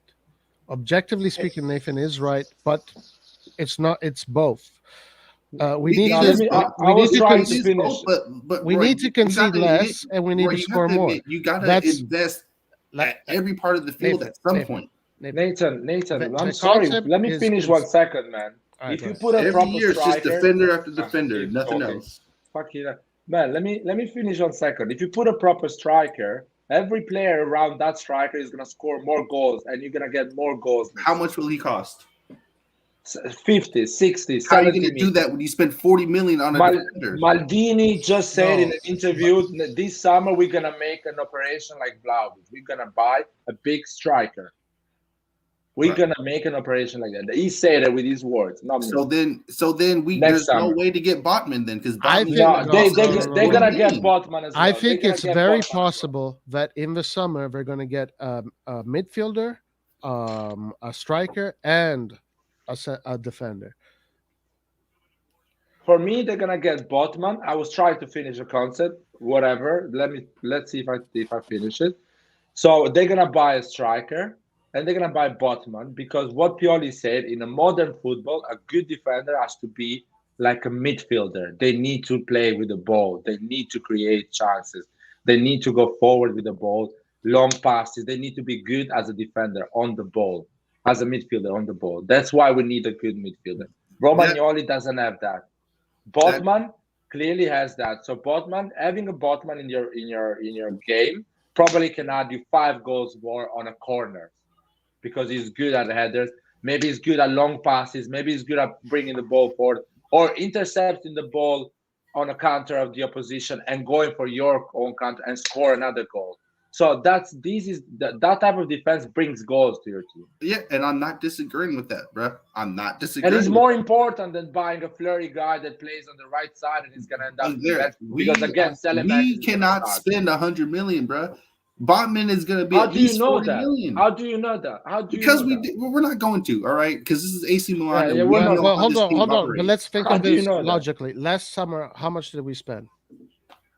Like, do you know? Does anybody know? I know. 70 million. All right. So this summer, they should be able to spend 70 million. We already know that. But plus all the other revenue that has come out. What other revenue? So they have more money. They have the Champions League again, and a mostly full season of fans in the stands. Right, exactly. So there's definitely more revenue, and they sold Casa Milan. So they're going to have more money. It's not going to be that much more money, but they're going to have more money to spend and invest. Okay, but Botman is going to be at least 40 million. 30. I guarantee you that Botman will not come out to just 30 million. He will come out to at least 40. I guarantee it. Doesn't necessarily mean that they're going to pay 40 cash. You know? Leo is not going to accept any loans or things like that for Botman. They're not. We are going to buy him for 30 million, Nathan. They're not going to sell him for 30 million. They're not going to. Do you want to bet? We can. I guarantee you they're not going to. They're not going to sell him for 30 million. They're not going to, bro. They're not going to. So now this person costs 40 million, which means now you have to try and spend what to get a 25 goal striker? A 25 goal striker a year? No. That striker is going to cost well over 60. All right. Okay. So let's think about this logically then. So if, let's say, it does come to a bidding war with Newcastle, and they made the Premier League, and now we go to a bidding war, unless they have already done the deal now, this January, because a lot of times they say that they do all the things for the summer, they did it in the winter, and all the things for the winter, they did it in the summer, right? Sometimes I heard Galliani say that a lot of times. But let's say the Botman thing is not possible. So we go to Bremen, right? Bremen would also be a great solution that adds goals. And those are two great solutions that could happen, one or the other. Obviously, I can't tell exactly what's going to happen, but I'm confident that the team will get more players, will get better players, because the team is progressing. If they make the Champions League again, that's progression. That is progression. And maybe they can even win the Scudetto. Who knows? Maybe they can even win the Coppa Italia. Who knows? And going back to Botman, if Botman wants to play for AC Milan and he has an agreement already with us and with Maldini, Lille has to accept our offer, man. And our offer is 30 million. Yeah, they have. Who are we to tell Leo what they have to do? Because the player doesn't want to stay. Man, he's happening before. Don't pretend like it's never happening. The player doesn't want to stay. Leo isn't Brescia, bro. We're not going to be able to bully them down 20 million. We are already bullying them because they are refusing 40 million from Newcastle. They've refused. They've already refused. I don't think it's Newcastle. They're not getting bullied by people who have at least 8 times more money than we do. Nathan, why you're putting always as a joke? They already refused 40 million from Newcastle because Botman told them, "I'm not fucking going to Newcastle. I have a deal already with Milan, and I want to go to Milan." Or they reject it because they want more. I mean, I feel like we're making stuff up here. We have no idea what these conversations are. No. I've seen this before. They don't want more. If they want more, Newcastle is gonna give them more, man. They're gonna put 10 million more. Newcastle are endless, man. Clearly, they don't want to give it to Newcastle. How long was Julian Alvarez in the news? Like, oh, Milan's gonna get him. Milan's gonna get him, and then like not in my news. Have you heard anything? Have you heard anything from me? Is this? Do you have how do you compare Alvarez to this? Where's the comparison? I'm just saying, like, there's always things in the news about like, oh, this player has agreed to that. This player is going to sign here. This team is making a big push for them. Ultimately, 90% of it ends up being fake. Like, who knows if this stuff is true or not? Like, until it happens, we don't know. Like, before we signed Tomori, there was like 3 other defenders we were supposed to sign. No one had heard of Tomori. Then we signed Tomori. Like, we don't know any of this stuff. And this is definitely something that has happened frequently with Milan. There's a lot of names, and then all of a sudden we kind of get thrown this curveball, and it's someone that we never even thought about, and he turns out to be fantastic, like Tomori, Salamakers. No, so that's what I'm saying. I agree. We might end up getting someone fantastic, but I just don't think there's point like talking about this Botman thing as if we know for a fact what's happening, because we don't. Anything could be happening, like behind those closed doors. I mean, this is what look, the we can only speculate about this stuff. This is absolutely true. There is this push that Botman is and Bremen. Who knows if it's true? Maybe they're not even looking at these 2 players. It is true, guys. The media is very deceptive, and the way these things work, it is very deceptive.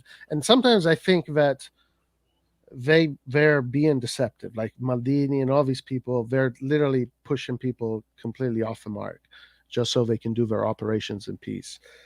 So this is definitely a possibility. I'm not going to deny it. But and not only that, but like if you're Lille right now, like let's say Newcastle, a team with all this money, is making a bid for 40 million, you could also be leaking information to the media saying, oh, Milan's making like a big bid for them, like to compete, just so that the other team pays more.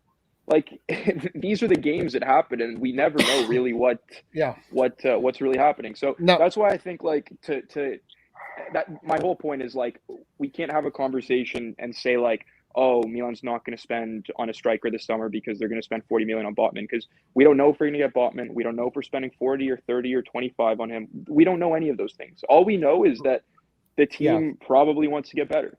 But there is leverage. Like what Laird is saying about the leverage is definitely true. The player definitely has leverage regarding contract, and the player says, why do I want to go to a team that is definitely not going to guarantee me Champions League when Milan is a team that will guarantee him Champions League if Milan make the Champions League. Newcastle is definitely going to make the Champions League. So the player is going to have an influence on this operation. So that is also a very strong possibility, and it's worth discussing for sure.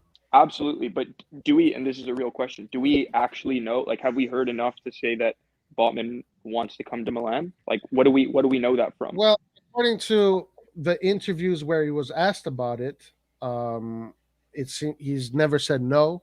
You know, they're never direct, but there's this flirting is definitely seems to be happening. But whether or not this is fake or not, I don't know, guys. Honestly, I don't know. They could literally be throwing us a curveball. This is absolutely true, what you said, man. I'm not denying that at all. Now, if you look at the media and what the media is saying, there is a flirting going on there between those two.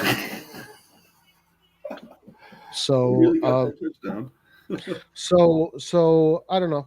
And I think what Larry is saying is true. The player is going to say, no, I want to go to AC Milan. I don't want to go to Newcastle. And the team, Lille, is going to be, okay, we'll sell you to Milan. It is absolutely possible. I think the only thing that can happen, but I don't think it's going to happen because consider Man United. Man United is can be fighting for signing Botman. But they have a lot of mess in their team. They need to figure out a lot of other things before they decide to get Botman. The only thing, the team that I can see being an issue can be Chelsea, but Chelsea play with a defense of 3. So I don't know if Botman likes that. And I don't know if Chelsea wants to spend so much money for a defender. Maybe they have different targets. They want a midfielder. They want a right wing, left wing. They want to buy a guy like Theo Hernandez. So it depends on the target. In my opinion, the Botman deal is really close. What I see It's that already close. I think it's really close. Next summer we're gonna. Really close. Close. Yeah, it's almost done. It's just okay, gonna happen the moment the season finished. He's gonna come like Mike Maignan came. So because Romagnoli is going, he's coming in straight away. Yeah. So we're talking about the future now. So what do y'all think about this January transfer? Because I feel like we wasted a lot of time on Botman when we could have at least strengthened other places. What do you mean? How do you know they waste so much time with? Because we haven't brought anybody. That's why it was wasted. What do you mean? They send an email, man, or they got a call. They didn't stay like on meetings for 8 hours. No, this is listen. The Botman is the only thing that the media is talking about, but there's all these other operations that they're doing that we don't know about. I'm sure they're all busy. All the teams are busy, and they're talking and they're trying to figure out what's best for their teams. I really doubt that these people right now that are running the team would kind of not do their job seriously. I'm not saying they're not doing the job seriously, but I mean, Fiorentina got Icone, Neres left Ajax. Players were available, but we focused on one thing, and we are literally getting nothing. That is time wasted. We focus on what the defender, you're saying? Yeah. Like if we got him, cool. Well, but we spent so much time, and now nothing has happened. But Nathan, we're not looking for a right wing. Maybe it's that we're not looking for a right wing. Yeah, well, that's a problem. That's a problem. Well, so here, to give you a little bit of be on your side a little bit. Let me tell you this. There's definitely a sign of let's say, if you want to say that Milan, for example, did not improve on one thing from last year, is that at this time when we were doing our transfer market, we were also thinking about Europe. So this time we're not. So that is a clear thing, mathematics, that we did not improve on this year. That also probably affects the market, I think, and it makes it a little bit more difficult to attract talent. Yeah, but this year we actually have, we were in Champions League, and we're most likely going to be Champions League again.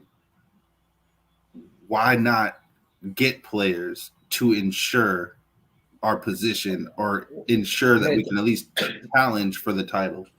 Sorry, Nathan. I'll tell you a simple example. Let's say our budget is 90 million next season. We have a 90 million season budget. I'm talking about right now, though, man. Right now the money is not raining from the sky, man. That's the money we have right now, and we're planning for the next season. If you spend 15 million. Exactly. No, first of all, if AC Milan goes for an offer for Icone, the 15 million becomes 20. If Fiorentina goes for Icone, the 15 million stays 15 million. If you go for Neres and you're at Zenit or whatever, Shakhtar, the stays 50 million. If it's AC Milan going for Neres, it goes 25 million because it's AC Milan. That's it. So this is an explanation for you. Second thing, if you are planning already to go for a big offer for Vlahovic, 50 million, and Botman 35 million, you cannot spend money with half players you are naming right now. Players that you don't know they're going to perform. You have to keep that budget tight and ready to make a big move, not buying small players like we already have in our squad. You need big players now. So that's why they're not spending money on half players like Favre, Neres, or bullshit like that. They are waiting because Vlahovic is going to be available in the summer, and Botman is going to be available in the summer. And that's where you need the money to make the move. Yeah. Again, we don't need to waste money on Botman. We definitely could have used Neres or Icone. Okay. Right now. I don't care about the summer. I'm talking about right now. Well, that's we see football in a different way. I see football in this way, man. I want Botman. I want a challenge right now. Yeah, No, no, I mean, but I think there's also you challenge other with Botman factors. and Vlahovic, not Ikone and You challenge with them when you No. have them. We don't have the No. money for them right now. So instead of wasting time for Botman Yeah. in January when he was never I going think to there's come, many we more could have spent factors that they have to 15 million consider. and got Nathan. Ikone or whatever it was for In- Neres, who probably didn't go for that much either. Like these, you keep saying, "Oh, we don't have the budget." No, I didn't say we have Fiorentina and Shakhtar have a better budget than us. No, they cannot afford Botman and Vlahovic. We are going for bigger fish, man. That's what I'm explaining. Okay, we focused on Botman this January, and we got nothing. Wow. Don't waste your time on a player who's not going to come. You don't know that yet. I do know that. No, you don't. Botman's not coming this January. But it doesn't matter. He might come in the summer though. The work they did. I'm talking about right now, Roy. Right now, who can help us right now? There's no need to panic right now, man. It's fine. Why are you panicking? Why you want? Panicking? I don't want. Like I don't want. Yes. To see, okay, we're gonna end up just like last year. No, we're not getting. Yeah, like we are. Last year was fine. No, I'm happy last year for a period we were out of the Champions League. Yeah, but I don't think. I mean, the team is better now than it was last year. The team is the same team plus Tomori. Actually, we had Tomori last year as well. Yeah, but Tonali, but all the players are better. Like Leao was last year. It's like we have new players. We cannot score. Oh my God! That's not even true, though. See, that's Roy. This is the problem of the referees, man. They make these things. No, these are the problems. The referee does not stop you from creating more than half chances, Larry. Stop using the referee as a scapegoat every single time. Like Roma, 3 goals and a penalty kick. Venezia 3-0. Genova 3-1. We need to create our chances to score our chances. How many? You want to score 5 goals every fucking game in Serie A, man? Are you kidding me now? I want to create chances and score the chances that should be scored. We create a lot of fucking chances. We don't even make. We create a lot of chances. We aren't even creating half chances, Larry. I want to create 90% chances. We create 70% chances, 80% goal chance. We're not even doing half chances. Man, fucking hell, you're incredible, man. You think Neres is gonna make those chances goals? Neres has the speed and the skill to get by multiple players and put in crosses. You don't know because you don't watch him play. You watch the EPL and Serie A. He's going to be. That's fine. Nathan, but don't talk about other leagues that you don't watch. I'm not talking about other leagues. Neres, okay, so how can you sit here and tell me that Neres is not going to do good when you don't watch him outside of the Champions League, bro? That's ignorance. Don't talk about you don't know. Plain and simple. You don't know. We have the second most goals in Serie A. We have the second most goals in Serie A. Exactly. We start off well. We always start off well. Oh yeah, now he's saying that he's always finding an excuse. And then as soon as January comes around, we fall off. We have conceded 25 goals, Inter 17, and Nathan is saying we need a right wing and a cam. 25 goals conceded this season. We need a right wing and a cam. That's what Nathan is saying. If we fucking get a striker, those 47 goals become 55. And if you get a defender, those 25 goals becomes fucking 19. It's simple math. That is how football works. And I told you, if we don't get a right wing or camp, I would be glad of getting a forward in January. But we are not getting any of that. Instead, we focused on one position like we always do, which is always defense, and we never worry about the rest of the team. I'm telling you, if I want to see our offense have some sort of. Thank God you don't run AC Milan, man. Thank God you don't run AC Milan. Thank God. You can say whatever you want. No, listen. I don't care. I understand what Nathan is saying because Nathan wants to have 56, 57 goals, but he also wants to have only 15 goals against. I get it. I get what you're saying. And, the thing is that right now that is just not possible. So we have to. It's not possible when you don't try and get offensive players. But this is when you're saying you don't try. This is where it's hard it's hard to commit to that idea because you're not there. You're not seeing what's happening. You're not seeing all the different variables that are going on, all the operations. Like, who knows? All the triangles, all the fucking connections, and what they're planning. You know, like I go off of right now, this team has what it takes to do what it needs to do. Actually, the numbers are saying right now we need a defender. That's what the numbers are saying. It's not saying we need. No. Yeah. You guys keep praising Kyer and Tomori. Most of those goals happen while these guys Kyer's out for the season. Okay, so who is our, like, in your eyes, our defense is good enough? What does our defense look like that it's good enough? Like our center backs. Who's our starting center back there? Enough. But Romagnoli is like equivalent even last year, our defense was not the problem. Don't get me wrong. Tomori is a fantastic addition. He is fantastic. No complaints. Of course our defense was the problem before we got Tomori. No, our defense was not the problem, bro. We had the best defensive record. We couldn't score goals. We were not beating teams, hence scoring goals. Hence our offense was the problem. Our defense was not the problem.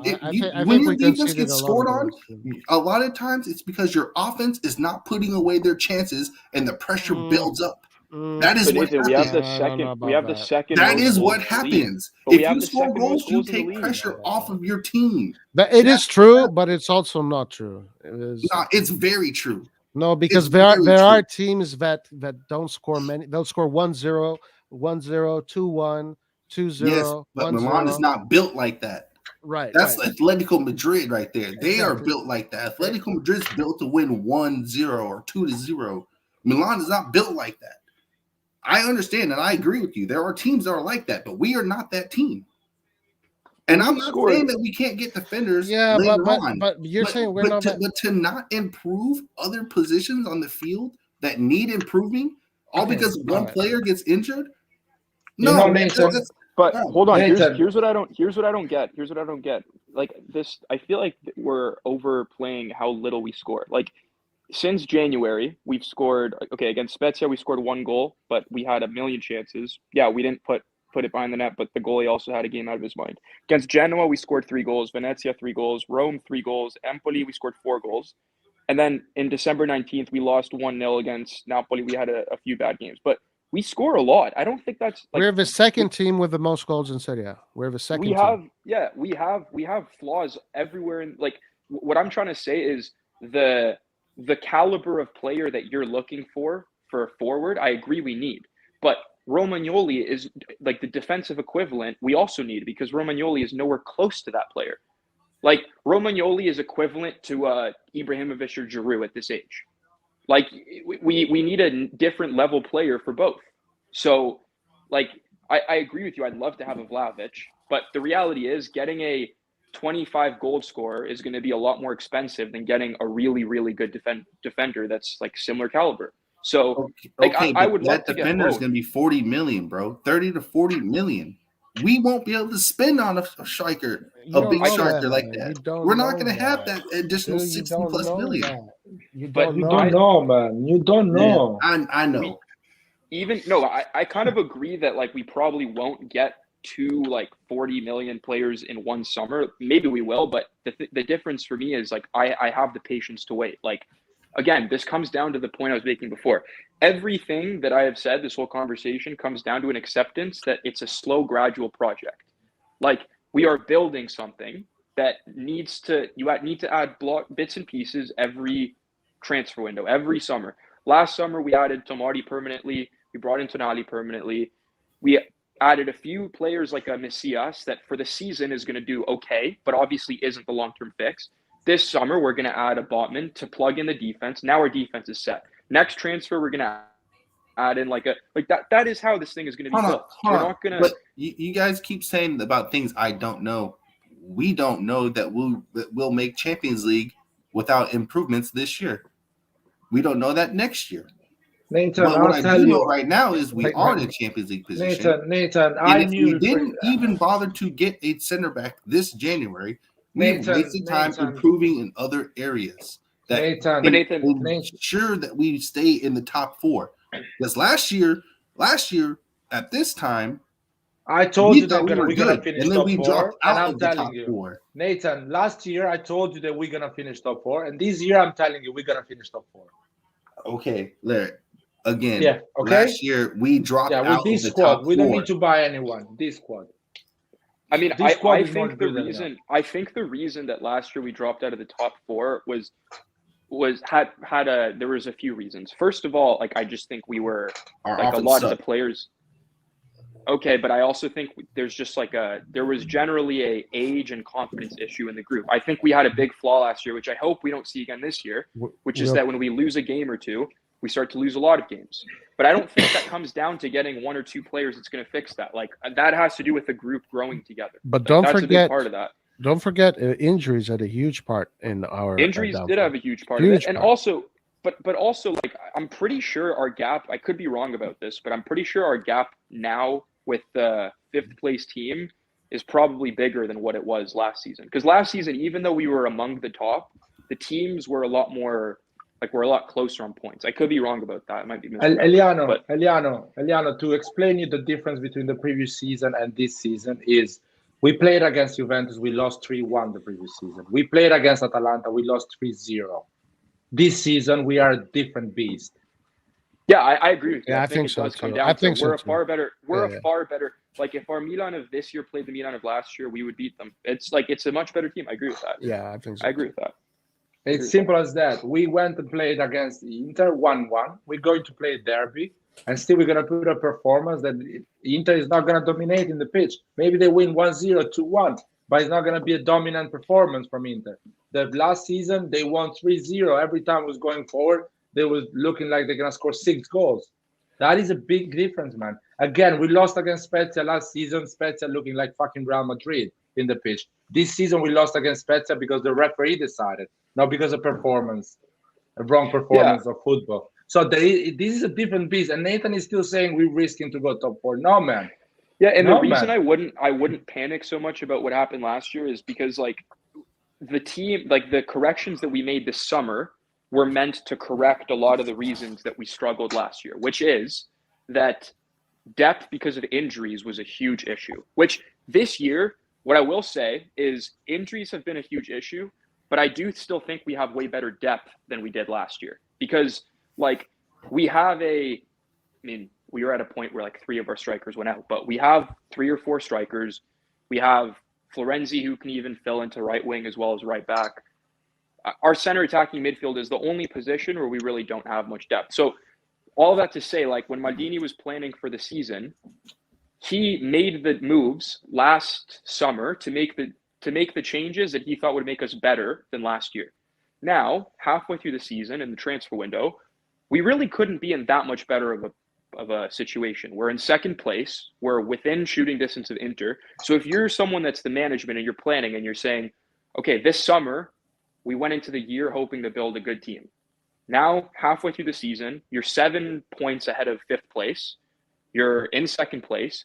You had a lot of injuries and you're still fighting to be up there.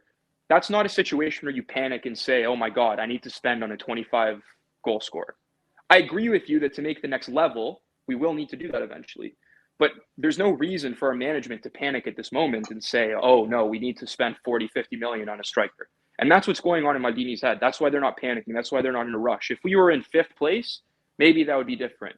But we're not. We're in 2nd. It's that simple. Well, we're 3rd, though. We're 3rd. We're tied with Napoli now for 2nd. Sure. Because our bad defense. On numbers is 3rd. On numbers is 3rd, but you bring a good point overall. You bring a good point. Yeah, I don't think there's no need to panic. You know, the team, honestly, guys, I mean, man, Rebic, Leao, Ibra, okay, now he's injured, but Diaz, Giroud, these are goals, guys. These are goals. Theo Hernandez. Goals is not the problem.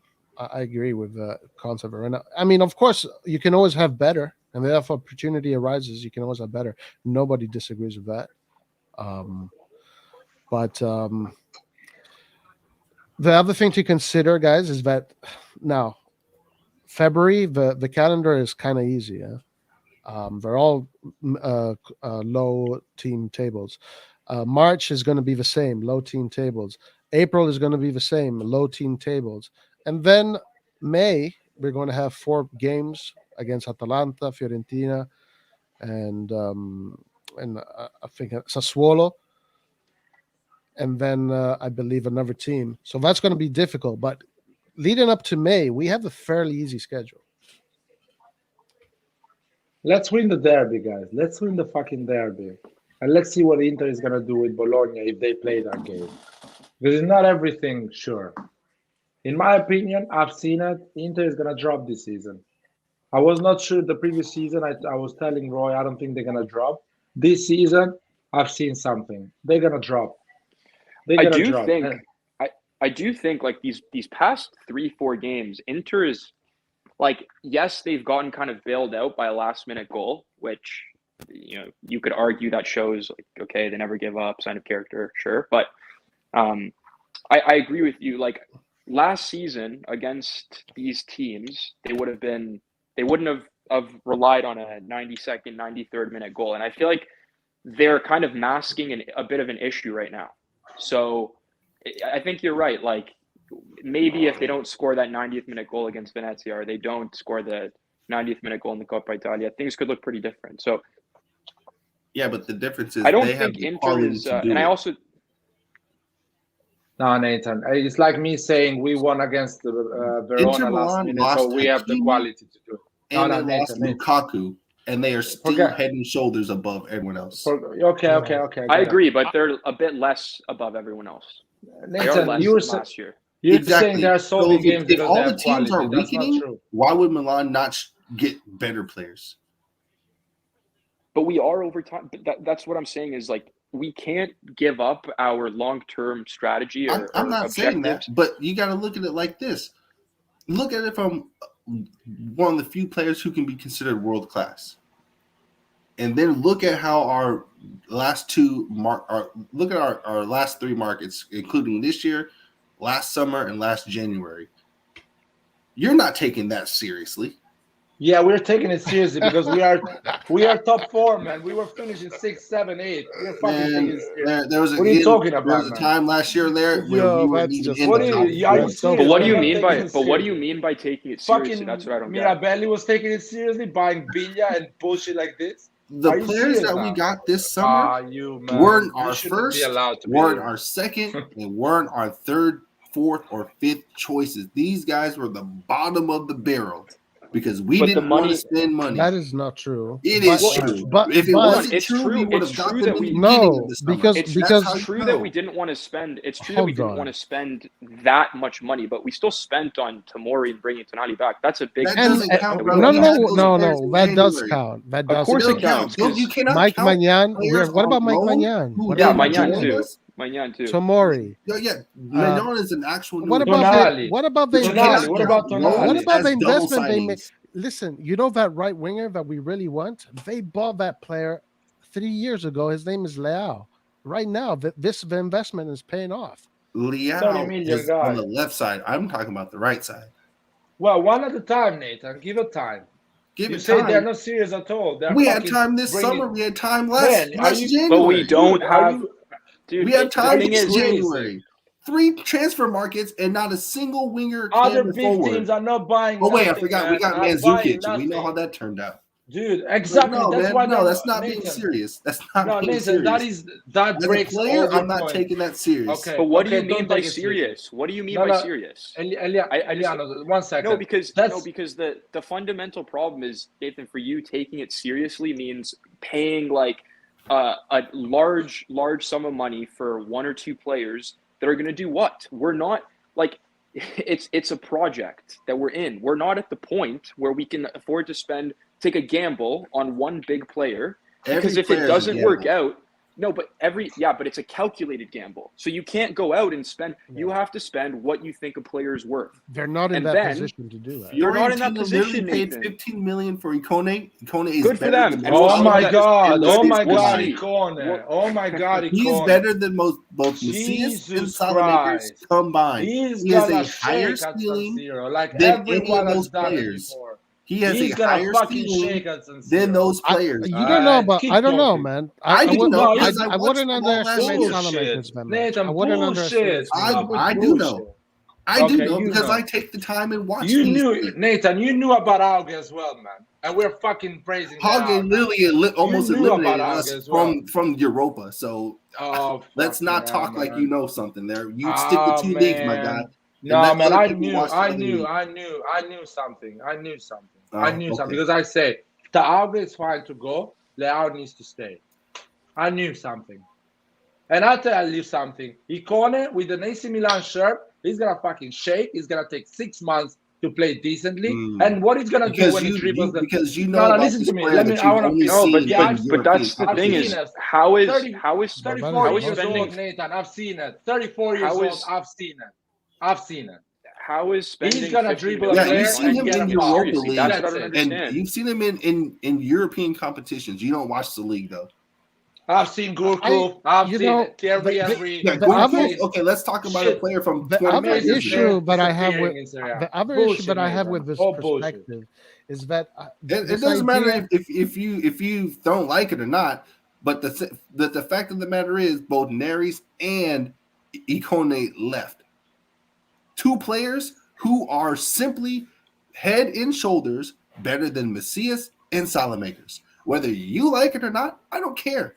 Let's say in 2 years, Nathan. Why dwell on that? Macias and Salamakers do not have the crossing, guys, the goal scoring, the speed, or the skill to compare with Icone and Neres. Nathan, or the physicality. Nathan, the problem with this argument is two.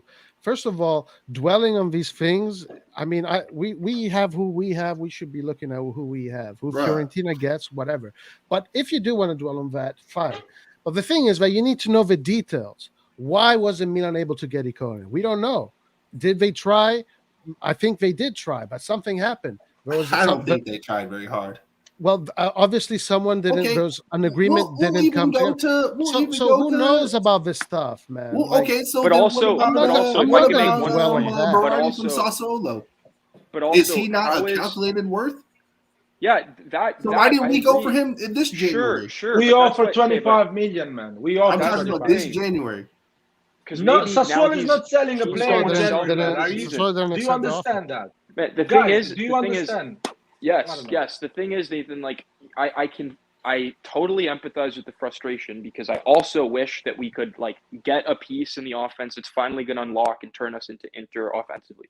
The problem is that saying, "Oh, why don't we just spend 50 million on Icone, 50 million there?" That type of thinking. Why don't we just spend 20 here, 20 there?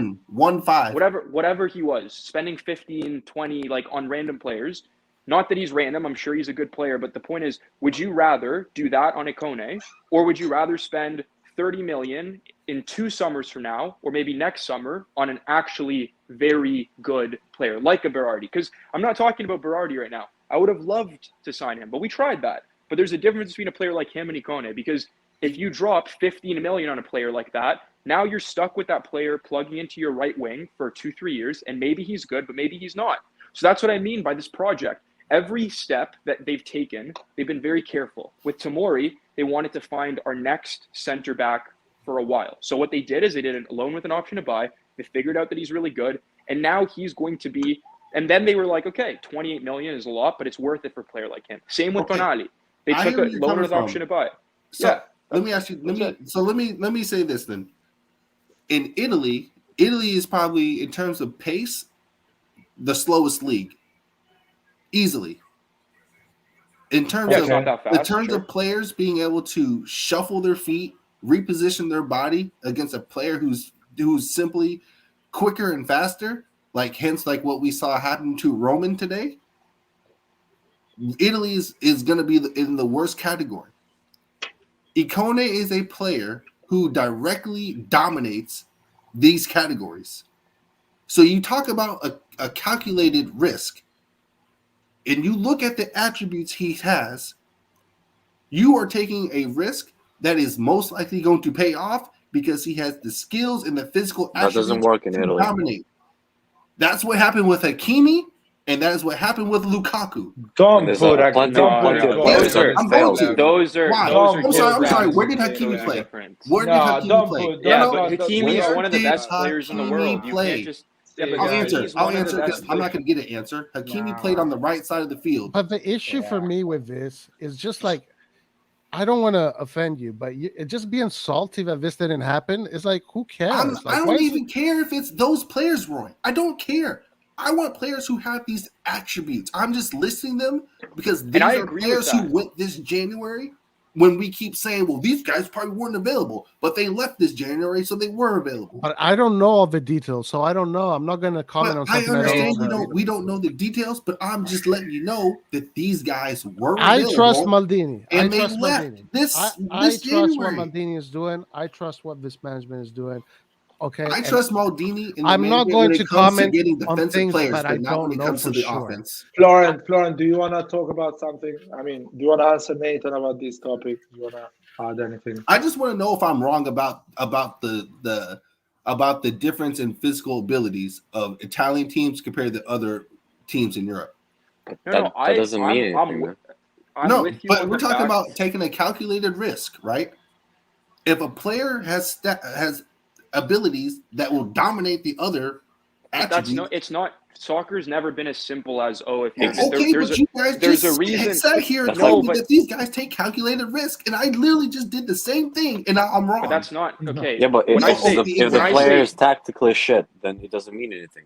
But also, when I say a risk, a calculated risk, that doesn't mean us sitting here on our couches having a conversation about one player that went to Fiorentina. These guys are evaluating hundreds of players throughout Europe.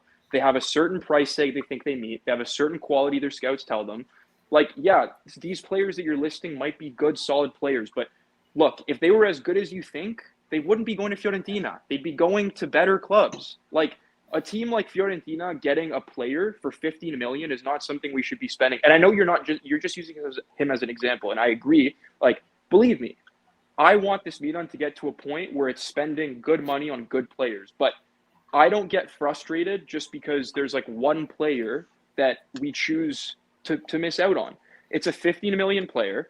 Maybe in 2 seasons we'll spend 35 million on a really good right winger. For this season, we have Messias, Salamakers, and Florenzi there. Are any of them going to be huge game changers? Not massive, but I think Messias don't say that because Roy and Larry are going to tear you down if Salamakers won't develop into a game changer. But I think, sure, but whatever. Like that aside, my point is that like we can all disagree on that part of it. I actually like Messias, and frankly, like he scored against Roma, big goal. He scored against Atletico, big goal. Against Spezia, if that referee didn't make the mistake, he would have been the hero of that game too. I like what we've seen from Messias. We have 3 players in that right wing. Get it out of your mind that we're spending money on a right winger this winter. When we signed Messias last summer, it should have been clear that the right wing spot for this season is what it is. That's just the situation. Florent, you want to add anything? Because I think you had a good point.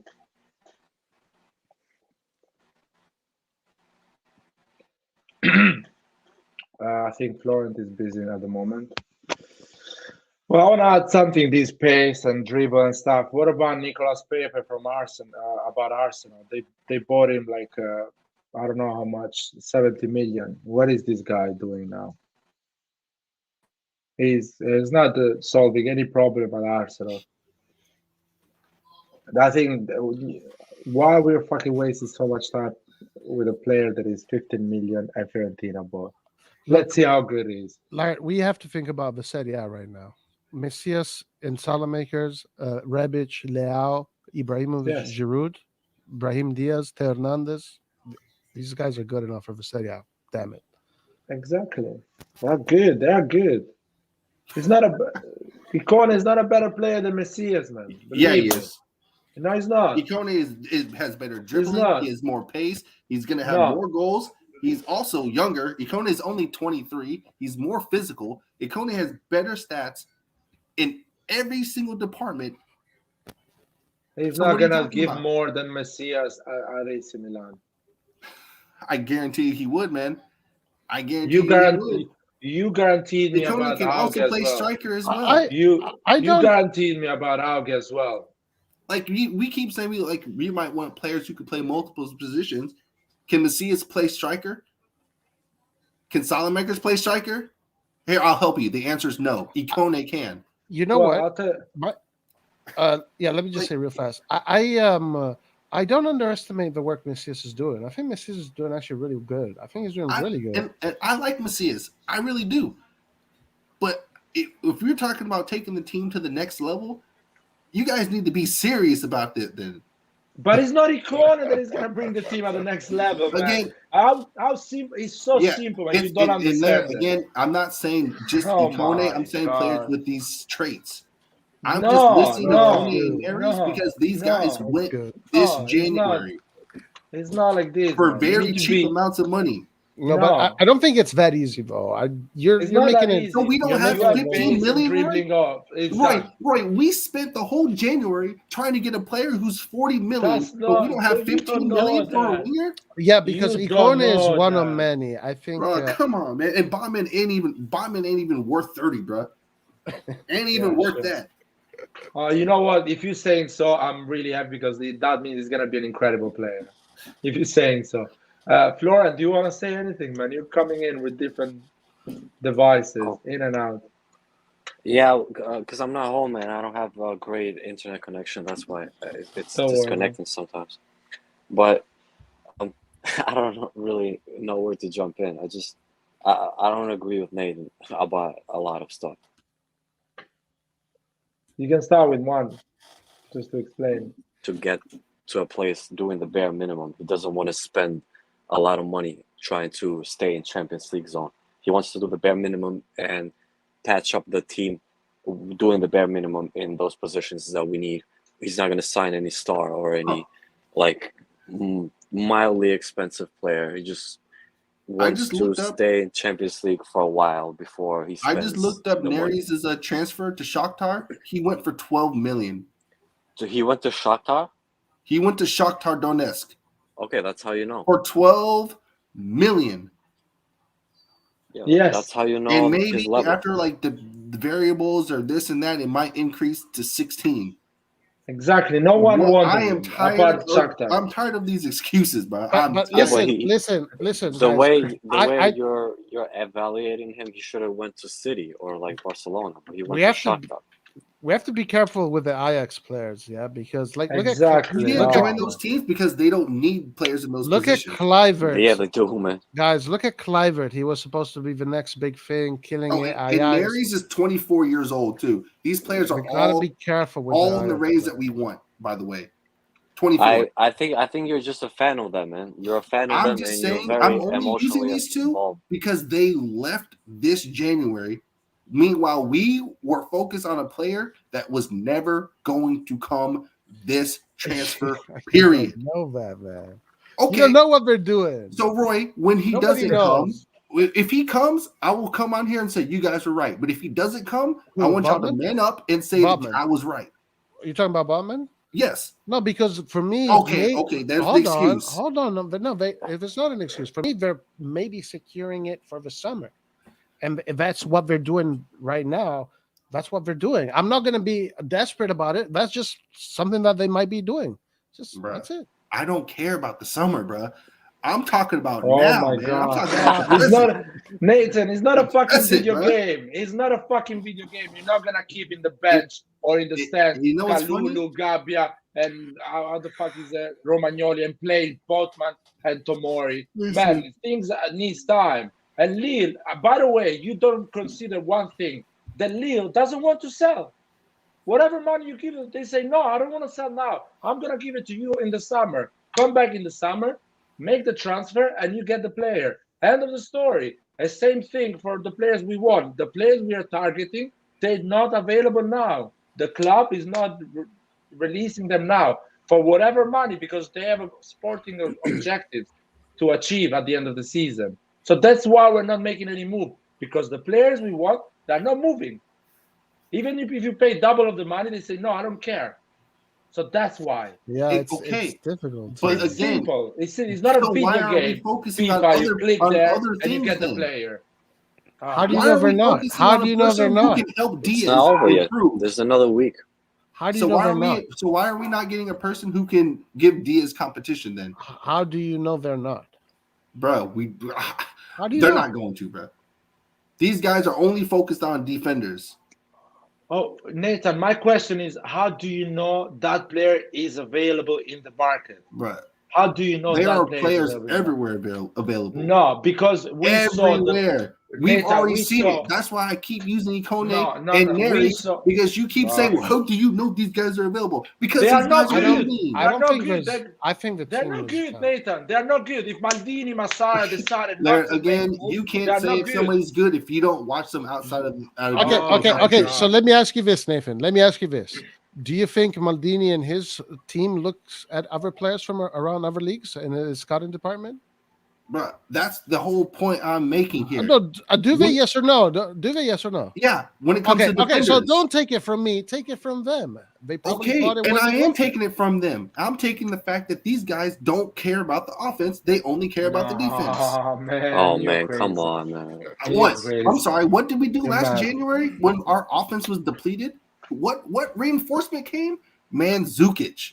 Because that is the market of January. That is January. You get scams. If you buy attackers in January, you get a scam. It would have been better to play Maldini. No, Nathan, in January, if a team is willing to get rid of a good player, it's not a good player. The thing they don't try. That's the thing. My God. No one gets rid of good players. They give you a scam in January. In January, you get a scam. That's your opinion. You don't know. Know what position teams are in.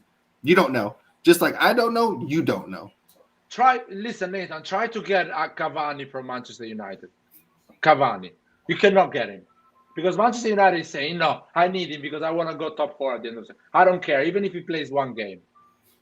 Try to get Jesse Lingard from Manchester United. United is gonna away from the EPL, bro. I don't care about EPL players. I'm giving you examples, man. I'm giving you examples.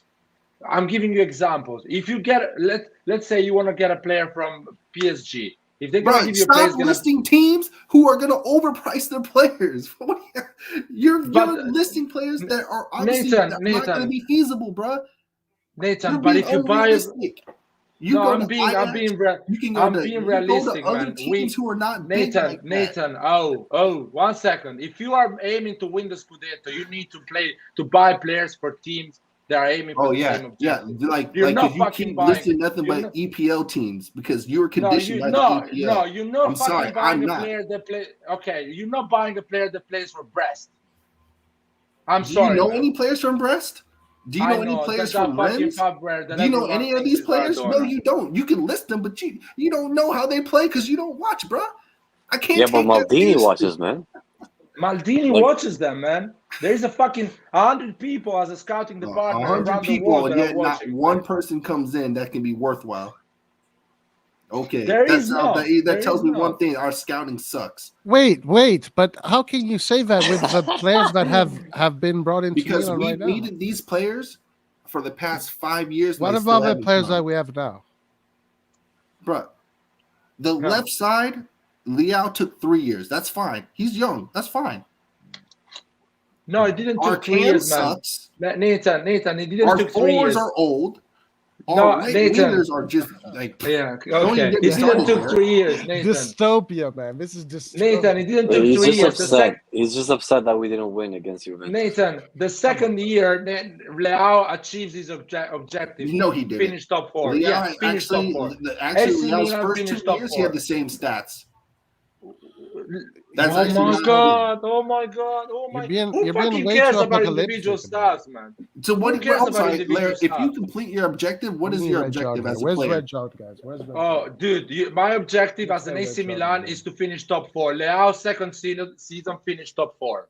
Fucking Suso didn't finish top 4. Fucking Hakan Çalhanoğlu coming from Germany with these stats didn't finish top 4. What do you mean? Hakan was with us last year when we finished top 4. What do you mean? Fucking Paqueta. Hakan was with us last year, bro. Were you not watching? Nathan, second season, Hakan finished 8th. I don't care about that. Leao, second season, finished 2nd. Paqueta, second season, finished 6th. And guess what? Last year, finished 2nd. His first season finished second. Okay. Okay, what, man? So okay, when what? we can look at Mike Mignon, last Mike year, what Maignan. did Lille do? What did Lille do last year? Yeah, exactly. What did Milan do? What did they do? We bought a player from a team that won the league.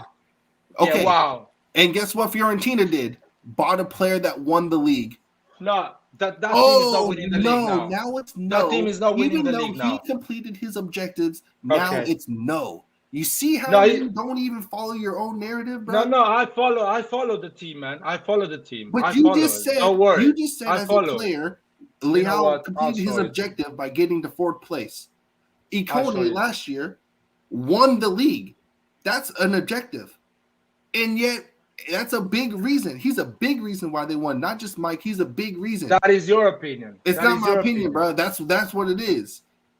That is your opinion. So now I'm telling you, Ikone, who won the league, a league with PSG, a team who was head and shoulders above us, and they beat them each time they played them, by the way, and they beat them in the Super Cup this year in the beginning of the season. And Fiorentina went and got a champion. We did not go out and get a champion. So again, your narrative is wrong, my guy. Plain and simple.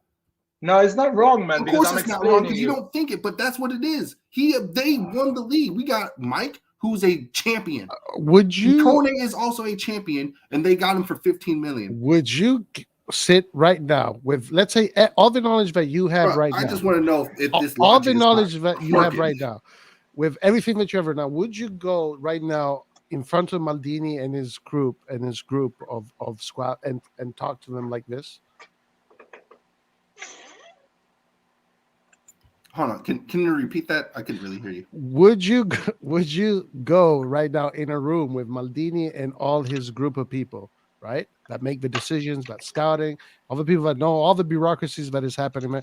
Would you go up to them and tell them the exact same things you're telling us right now? Yes. I'm a man. What the hell? They'll probably laugh at you, though. Bro, I didn't take anything from people in the army. You think I'm gonna care about something like that? They're gonna laugh at you, Nick. I don't care if they laugh. I don't care, bro. Like that's the thing. Like I don't get caught up in what I don't know where you're trying to go, man. You just trying to be right and that you don't care. Do you just want us to listen to you? It's not about me feeling I'm right. I'm letting you know what it is. That's what you're doing right now, man. That's what you're doing right now. Bro. You're just trying to be right. You're just trying to. Okay, but I just use Laird's own narrative. No, it's not the same narrative, man. Well, it's not the same narrative. So Leo's objective is not to win? No, I'm telling you, listen to me. Is Leo's objective to win, yes or no? Yeah, okay. Did they win, yes or no? Yeah, but you don't know if they won because we got Mike, who's a winner. We should have gotten Ikone, who's a winner. We should have got their center forward, who has the most goals in League One right now. Can I explain it? So why are we doing it? Okay, Ikone. Don't even do Ikone. Do the center forward. Do their center forward. Because that might. Oh, let me finish, man. Let me finish. You asked me a question. I explained. Ikone this season did 1 goal and 1 assist. Oh wow. Selemakers. Wow. Selemakers did here 1. We go. We're gonna cherry pick a bad season. No, I'm not. No, I'm not cherry picking any fucking shit, man. I'm explaining you why Lille is not winning the league this season. The best manager of the French football is gone. Is training Nice. The best goalkeeper is gone, and the best defender they have doesn't give a shit because he wants to play for AC Milan. And Ikone has 1 goal and 1 assist. That is the whole point. Laird, again, so he's not an important player for Laird. So he's not a game changer. We got Mike because of what he did last year. He's a keeper, man. Ikone is not a game changer. So AC Milan decided not to buy him. Okay, so obviously we're not going to agree with Ikone. Go to their forward. Why haven't we gone for their forward? Nathan, I'm explaining you, Mike, the way I think because you're not using my way of thinking. Yo, the thing is, your way of thinking, you keep contradicting yourself, bro. No, I'm not contradicting myself, man. I'm not contradicting myself. Yeah. If you come to the AC Milan that finished second the previous season, the player that was a game changer was Kessie, and teams are making sure they get him. The same thing happened with Lille. The players that were game changer for Lille, the manager gone. The goalkeeper gone, and the defender is going. Icone is going to Fiorentina. Another example, I can tell you. Again, you don't watch Lille enough, bro. The whole Lille team this year is garbage. Whatever. Oh my God. The Lille team this year is garbage. Okay. That coach is right now at Nice. Has them in a high. They're second in the league. Nice. I know the coach, man. Because I watched the league. You think I don't watch where Nice was last year?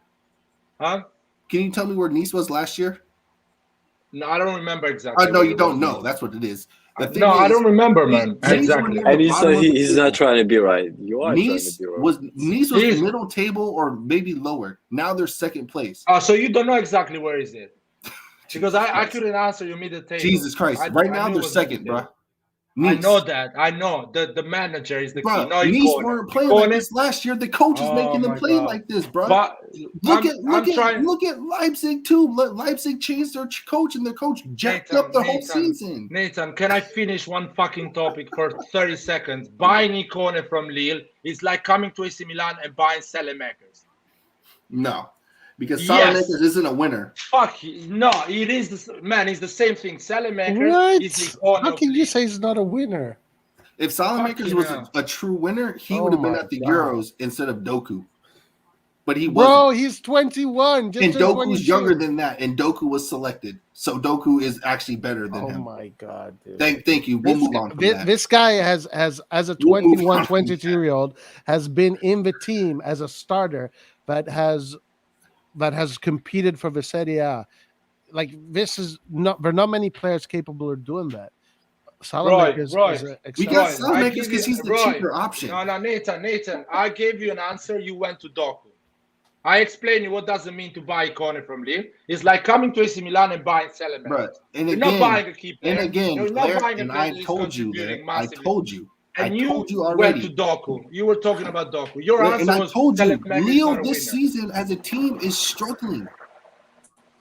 If you're gonna cherry pick, you cannot cherry pick one player. No, he's struggling. Larry, let me finish. No, you didn't let me finish. No, you just told me, you asked me a question, then I went off. So now I'm trying to answer you directly. And you keep cutting me off, bro. No, I explained you why they're a bad team because I'm trying to tell you, bro. Because Icone is not a key figure, man. The goalkeeper and the manager. You need to have faith in. Oh wait, come on. Half of you guys were saying that you don't even need a great goalkeeper. What? So now all of a sudden it's the opposite? No, I'm not gonna let you Nathan,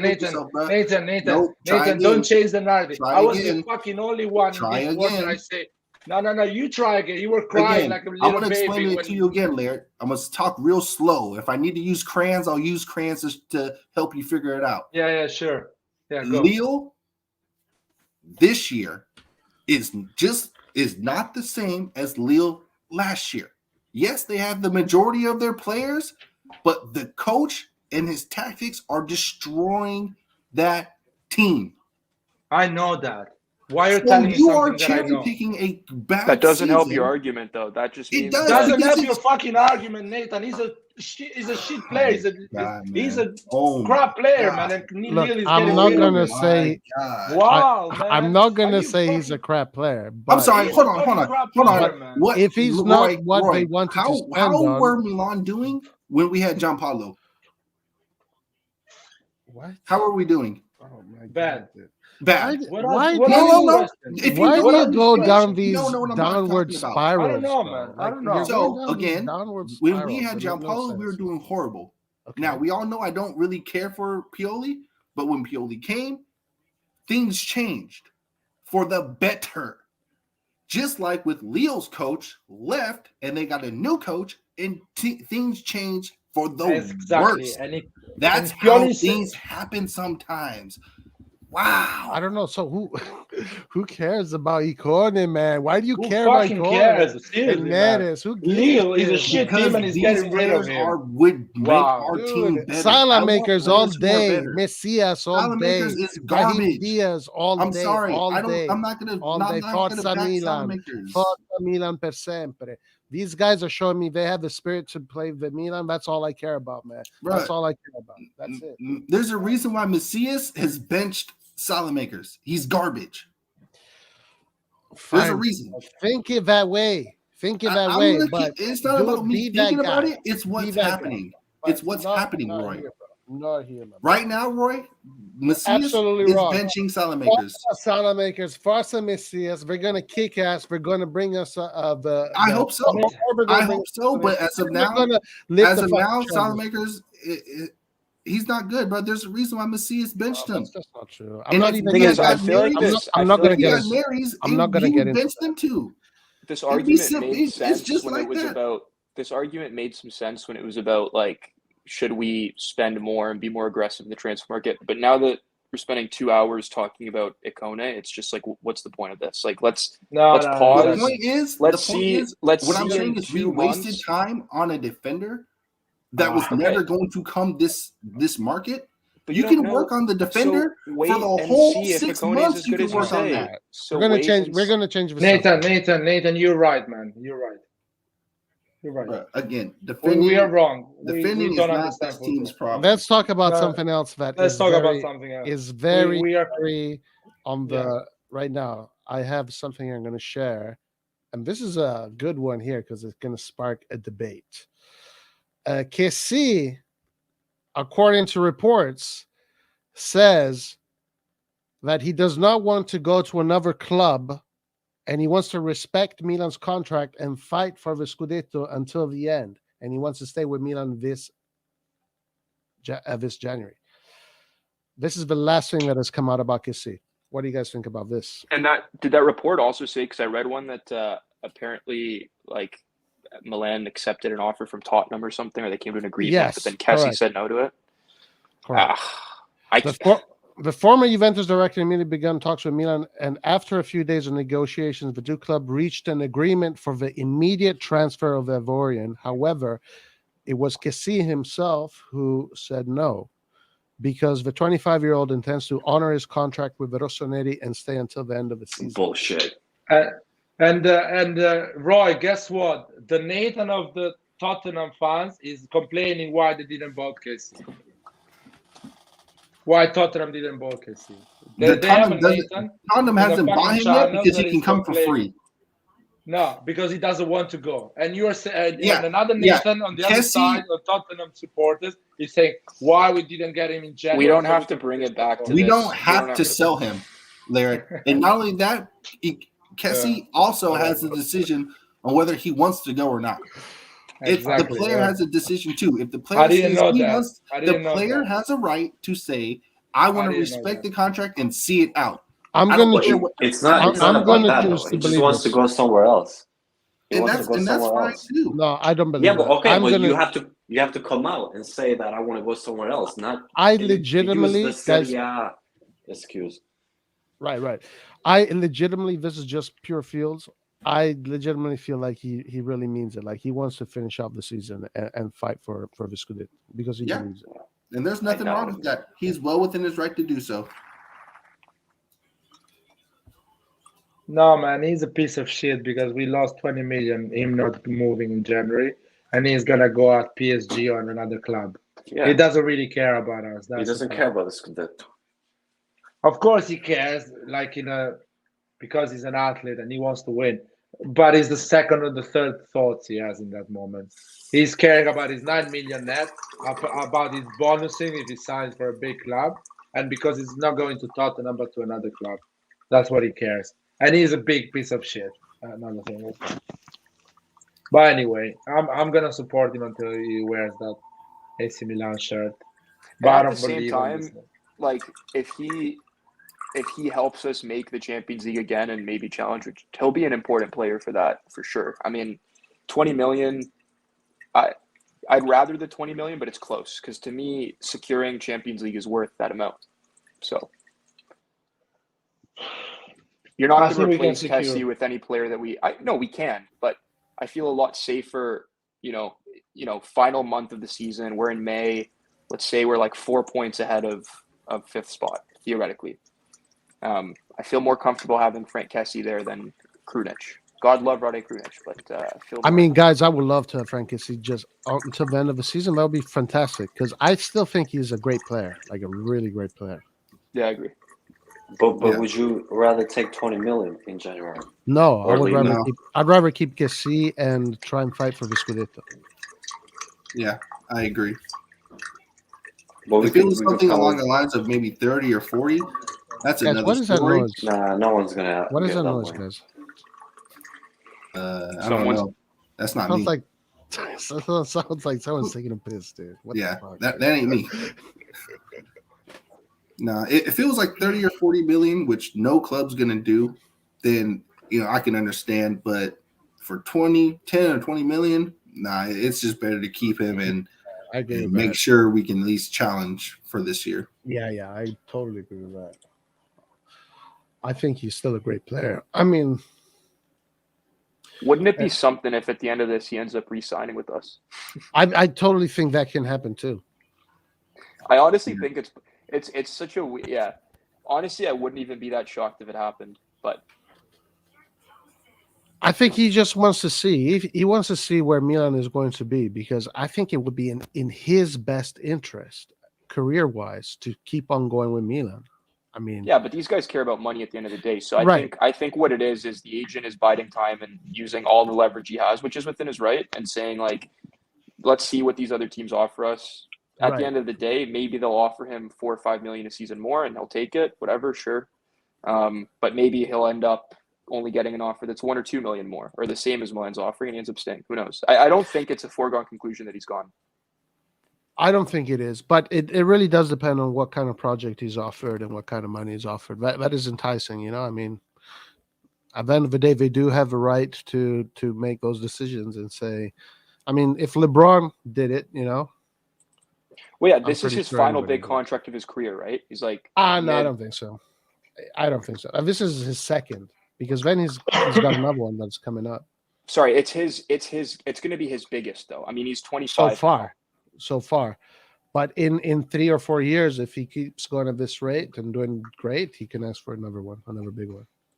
Sure. Point being, whether it's the biggest or the second biggest, this is his opportunity to set up his family for life financially. So pretty much, yeah. So I get it. It's just annoying when it's on your team, but like this is just the reality of. I mean, look at Napoli. I mean, it's a different situation because that's the team also not offering that much money, but this happens everywhere. Not everyone can be Tonali, like a super fan that takes a pay cut. So right. Or a super fan like Insigne. He's gonna always love Napoli, but he's gonna get some cash in Canada. That's far. Yeah. We'll see what happens with that. We'll see what happens. Interesting topic. Why is our game against Inter in 2 weeks? Because I think South American teams need to still end their qualification rounds. So national team is just going to get together, but we're not going to be any games. We're just going to train. And I feel like they're doing it as well to help a bit some teams with these African Cups, so they don't miss a lot of games with their players. Oh yeah, that's probably good. Yeah, probably that makes sense too, because these 2 weeks are maybe the last 2 weeks of the African Cup, right? I think there's 3 weeks left, actually. There's 3 weeks left. Let's see. Speaking of which, guys, Benacer, I like the way Benacer looked against Juve today. He looks like he hasn't lost a step, man. He looked good, man. I like Benacer. I feel like he's missing one small final element of his game, which I can't really put my finger on, but to me, he's a really, really good player. I like him a lot. Yeah, he looked really confident on the ball today. He must have. He was playing those national team games. So he's in form right now. He's in form. Why do you think? Maybe I'm missing something here, but I feel like he would be a pretty good number 10. I've always thought this about him. He has the characteristics. I don't see him run at players, and that is something that a number 10 must have. So he doesn't do that. And he doesn't have that final pass so much. He doesn't do that final play. He's more a director of tempo. He likes to direct the tempo, and he does it with. And a he lot thinks too much. He thinks a lot. Sometimes in that final pass, you have to be more instinct. He's more a player that he likes to be in control of everything for sure. He's good in a deeper position, being a playmaker in a deeper position. Something that I didn't really mention about today is I think one big mistake Pioli made, and it's the only one, is that, well, not the only one, but it's like the only big one in my opinion, is I think Rebic, a game like this, needed Rebic way earlier in the game. And I think we need to figure out a way to get Rebic and Leao in together. Like, I know we talked about this kind of earlier, but he is a player that in these gritty games where there isn't that much happening, when he really gets involved, he creates a lot of problems. And we need to figure out a way to make our, I think, formation a bit more flexible later in games so that we can get Rebic and Leao both in at the same time. You know what? I liked actually Larry's idea earlier because I didn't really think about it, but he could have potentially put Rebic instead of Giroud today. I mean, you're not changing much, actually. I mean, you're probably getting better work rate and more quality on the ball. So he could have done that. But I guess Giroud right now in the hierarchy in Pioli's head seems to be above Rebic. As a striker, I think so, yeah.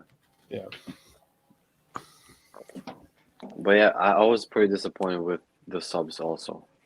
Because I feel like he took out more players that are more capable of making a difference in a game. And then he put, except Rebic, the other players that were left in the field were less of a difference makers than the ones that got out. I would still play Diaz until the end instead of Krunic as a number 10. Yeah. That was, the mistake that I thought I saw was taking out Diaz and Messias at the same time at the 60th minute. And then both of those two players that were in those positions during the game, they were both less skilled to make a difference. Like they're more attacking minded. Yeah, they're more attacking minded. They're less attacking minded. So right. So I thought he should have had more. I don't know if it's a matter of courage. I don't know what it is. I thought he should have kept those two players longer and wait for them to maybe score a goal, or just have one of them on the field. Just don't get both of them. Yeah, don't sub both of them. Or you can sub them gradually. Yes. So I thought that was a very strange move. And then right away, Allegri, right in that moment, he put in two offensive players. He put Bernardeschi and he took out Locatelli and he put Arthur more offensive than Locatelli, and Bernardeschi came in for Cuadrado. So Bernardeschi is slightly more offensive than Cuadrado. And he kind of set the game in a different direction. I thought the way he started the game was good. He should have kept it longer that way. And they would have scored, man. He should have believed they would have scored. Now, of course, in hindsight, guys, it's easy to say everything. So, but it is what it is. I mean, Salamakers had that one play on the left side where he swam through like 5 defenders, and it was hype. He looked good, And then he took the worst shot, like a pass in the middle there would have been. But anyway, I gotta run. But this was fun. See you guys later, man. Man. See you, man. I wanted Salazar to start today, really. I think it would have made more sense, actually. And then, depending on how the game goes and who's having a better game, I would either play Messias instead of Diaz or take Salazar and put Messias. But Salazar seems like he's in shape. He's in form. Like he's playing well recently, like the past 2 or 3 games, in my eyes at least. I think he should have started. And the team is a little bit more balanced when we have Salazar instead of 2 attacking sides. I think that maybe that would have been the better solution. So it would have given him more offensive solutions when he had to make the subs coming in later. But I don't know. It's strange. He took the opposite direction today. Yeah. When he made the subs, I was like, is he playing for a tie? Because that's how he looked. I thought he was playing for a tie. That's what it looked like to me too. That's what those subs are. Those are subs that you put in if you want to play for, or you're winning and you want to keep the score, or you play for a tie. I mean, it's just but those players are good. I mean, very good. They didn't diminish the quality. The quality of the football didn't change. It's just the I inertia. think I disagree with that. We weren't pressing at all once these substitutions came in. But we did have chances. It's just that we were keeping possession longer. When we had Brahim and Messias, the team was much more direct. They're going in for the kill. When Salamakers and Benacer came in, it was more passing, pass, put a cross in. Freaking Giroud had his chances. He could have scored some of those crosses. Yeah, that guy, man. When he turned the ball in the zone instead of just taking a chance, I was like, what? He could have chested the ball because he had better position. He could have chested the ball and put it in. He could have headed it in the bottom corner. That's it. Just had the ball to the goal. And then he even complained to the guy who was never supposed to be there. Didn't follow. If Zlatan was there, he doesn't do that. No, it was a shame. It was a shame that he got injured and got out so early. I thought would have gone in for the kill there for sure. So strange, man. It was like caught in two heads, Giroud in that moment. Yeah, and there was other moments like Giroud had some decent moments, some good moments, but he had some terrible moments because today it was that we were doing that counterattack forward momentum. He has Rebic on the right, and he gives him this slow pass behind Rebic. So now Rebic has to run back, get the ball, completely lose the momentum. He had some really problems. The free kick also. I don't know why he would take a free kick. Yeah, that's just weird. I don't know why they would let Tonali take any free kicks, man. Well, I think Tonali's going to take them on the right, and on the left, I think it's someone else. I don't know. Theo, usually, because Theo's left-footed. Yeah, but they haven't proved themselves, you know. Right. I don't know. It's weird. It was definitely weird that Giroud took the free kick. But he had some good moments, though. I mean, he had some good layoffs, and he did have some good moments. But his bad moments were really bad. Yeah, man, Giroud is not the answer for big games, at least. Hit or miss. Yeah. And Leao, I hope that guy polishes up his finishing because that's the only thing that he's missing right now. I agree. That shot that he took from me, at Lille, he was a support striker at Lille. So I feel like if maybe we would have gone to like a 3-5-2 instead of subbing him and Giroud could have worked together, and maybe that could have been something more positive. I think we need if you're playing with Giroud, you need a second striker to help him out. Yeah, he's not a lone striker. Yeah, I agree with that. Right. So that's what I'm saying. Only Zlatan, and there's only like maybe 3 forwards who can actually play by themselves effectively. Other than that, you need to play a 4-3-3 or a 3-5-2 combination to get the best out of your forward. Even Ibra now. Ibra is a little too old to be alone. Yeah. As a striker. Yeah, I agree. Like, and that's what I was saying. Like in this game, Juventus weren't offering anything. So why not go to a 3-back and take the initiative? But it's hard. It's hard to make those new changes in a big game for the first time. But that's the problem. Why isn't this being worked on in practice? Yeah, but that. Well, I don't know. I don't think we want to play with. It's always a 4-2-3-1, and then maybe we might see a 4-4-2, maybe.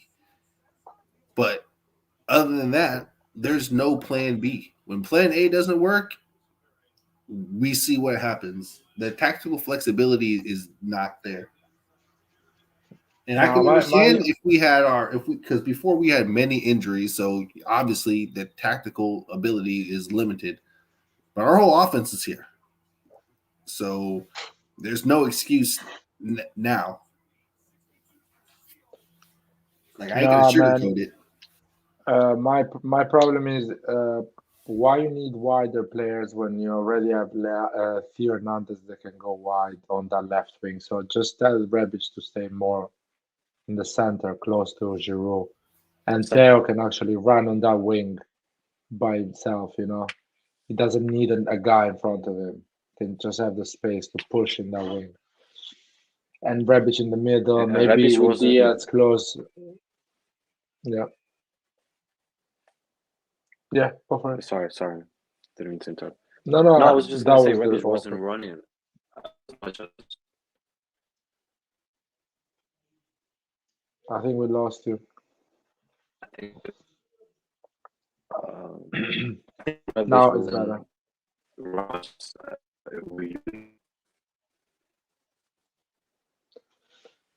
No, we lost you, man. I think it's coming back.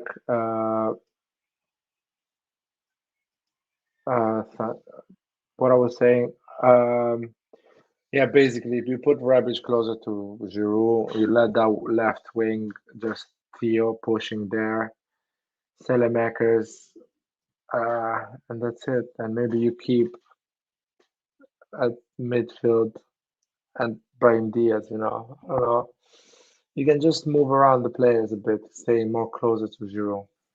But I guess that is actually up to the brain of the football player to understand a bit and act a bit differently. Sometimes in the last 10 minutes is more like breaking the rules and the tactics and try to find out a solution more than the manager. Florent, you're here, man. Do you want to finish what you were saying? Yeah, my bad, because it's just this internet connection. I was just gonna say I didn't see Rebic running as much as we usually see him run in the back. Yeah, he looked out of it today. Like he looked lost and he didn't really know what to do with himself. That's why, like, we make him play with the ball too much. That's why I think he should have been a striker today. Because like his passing is not that great. He could be more dangerous in the end zone rather than playing the ball with him on the sides. And he was trying some flicks and whatever. He didn't have a terrible game, but I think he would have been more effective, as Laird said, in the central and just trying to finish, having that last touch rather than playing with him with the passes. We were tired. That's weird to see. The fact that after a week we were tired. Yeah. So I think we put too much intensity. I'm glad Theo didn't get a yellow also. Yeah. He was extra careful. Yeah.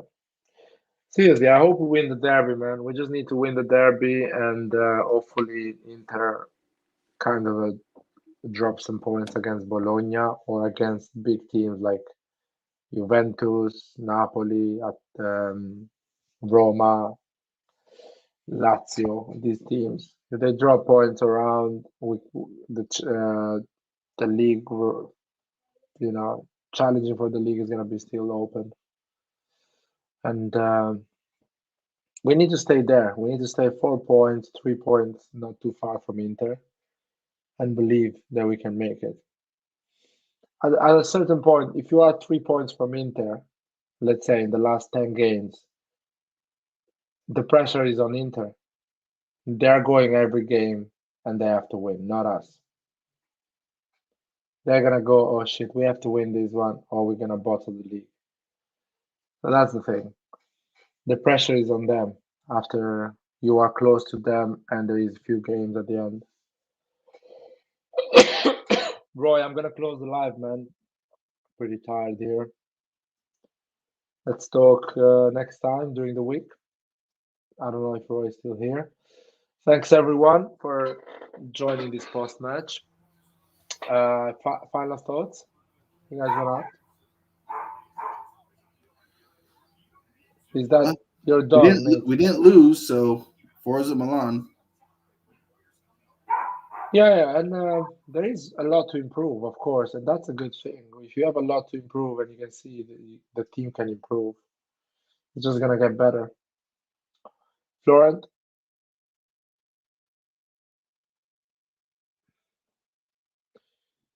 I think it's out. Anyway, Forza Milan. See you guys.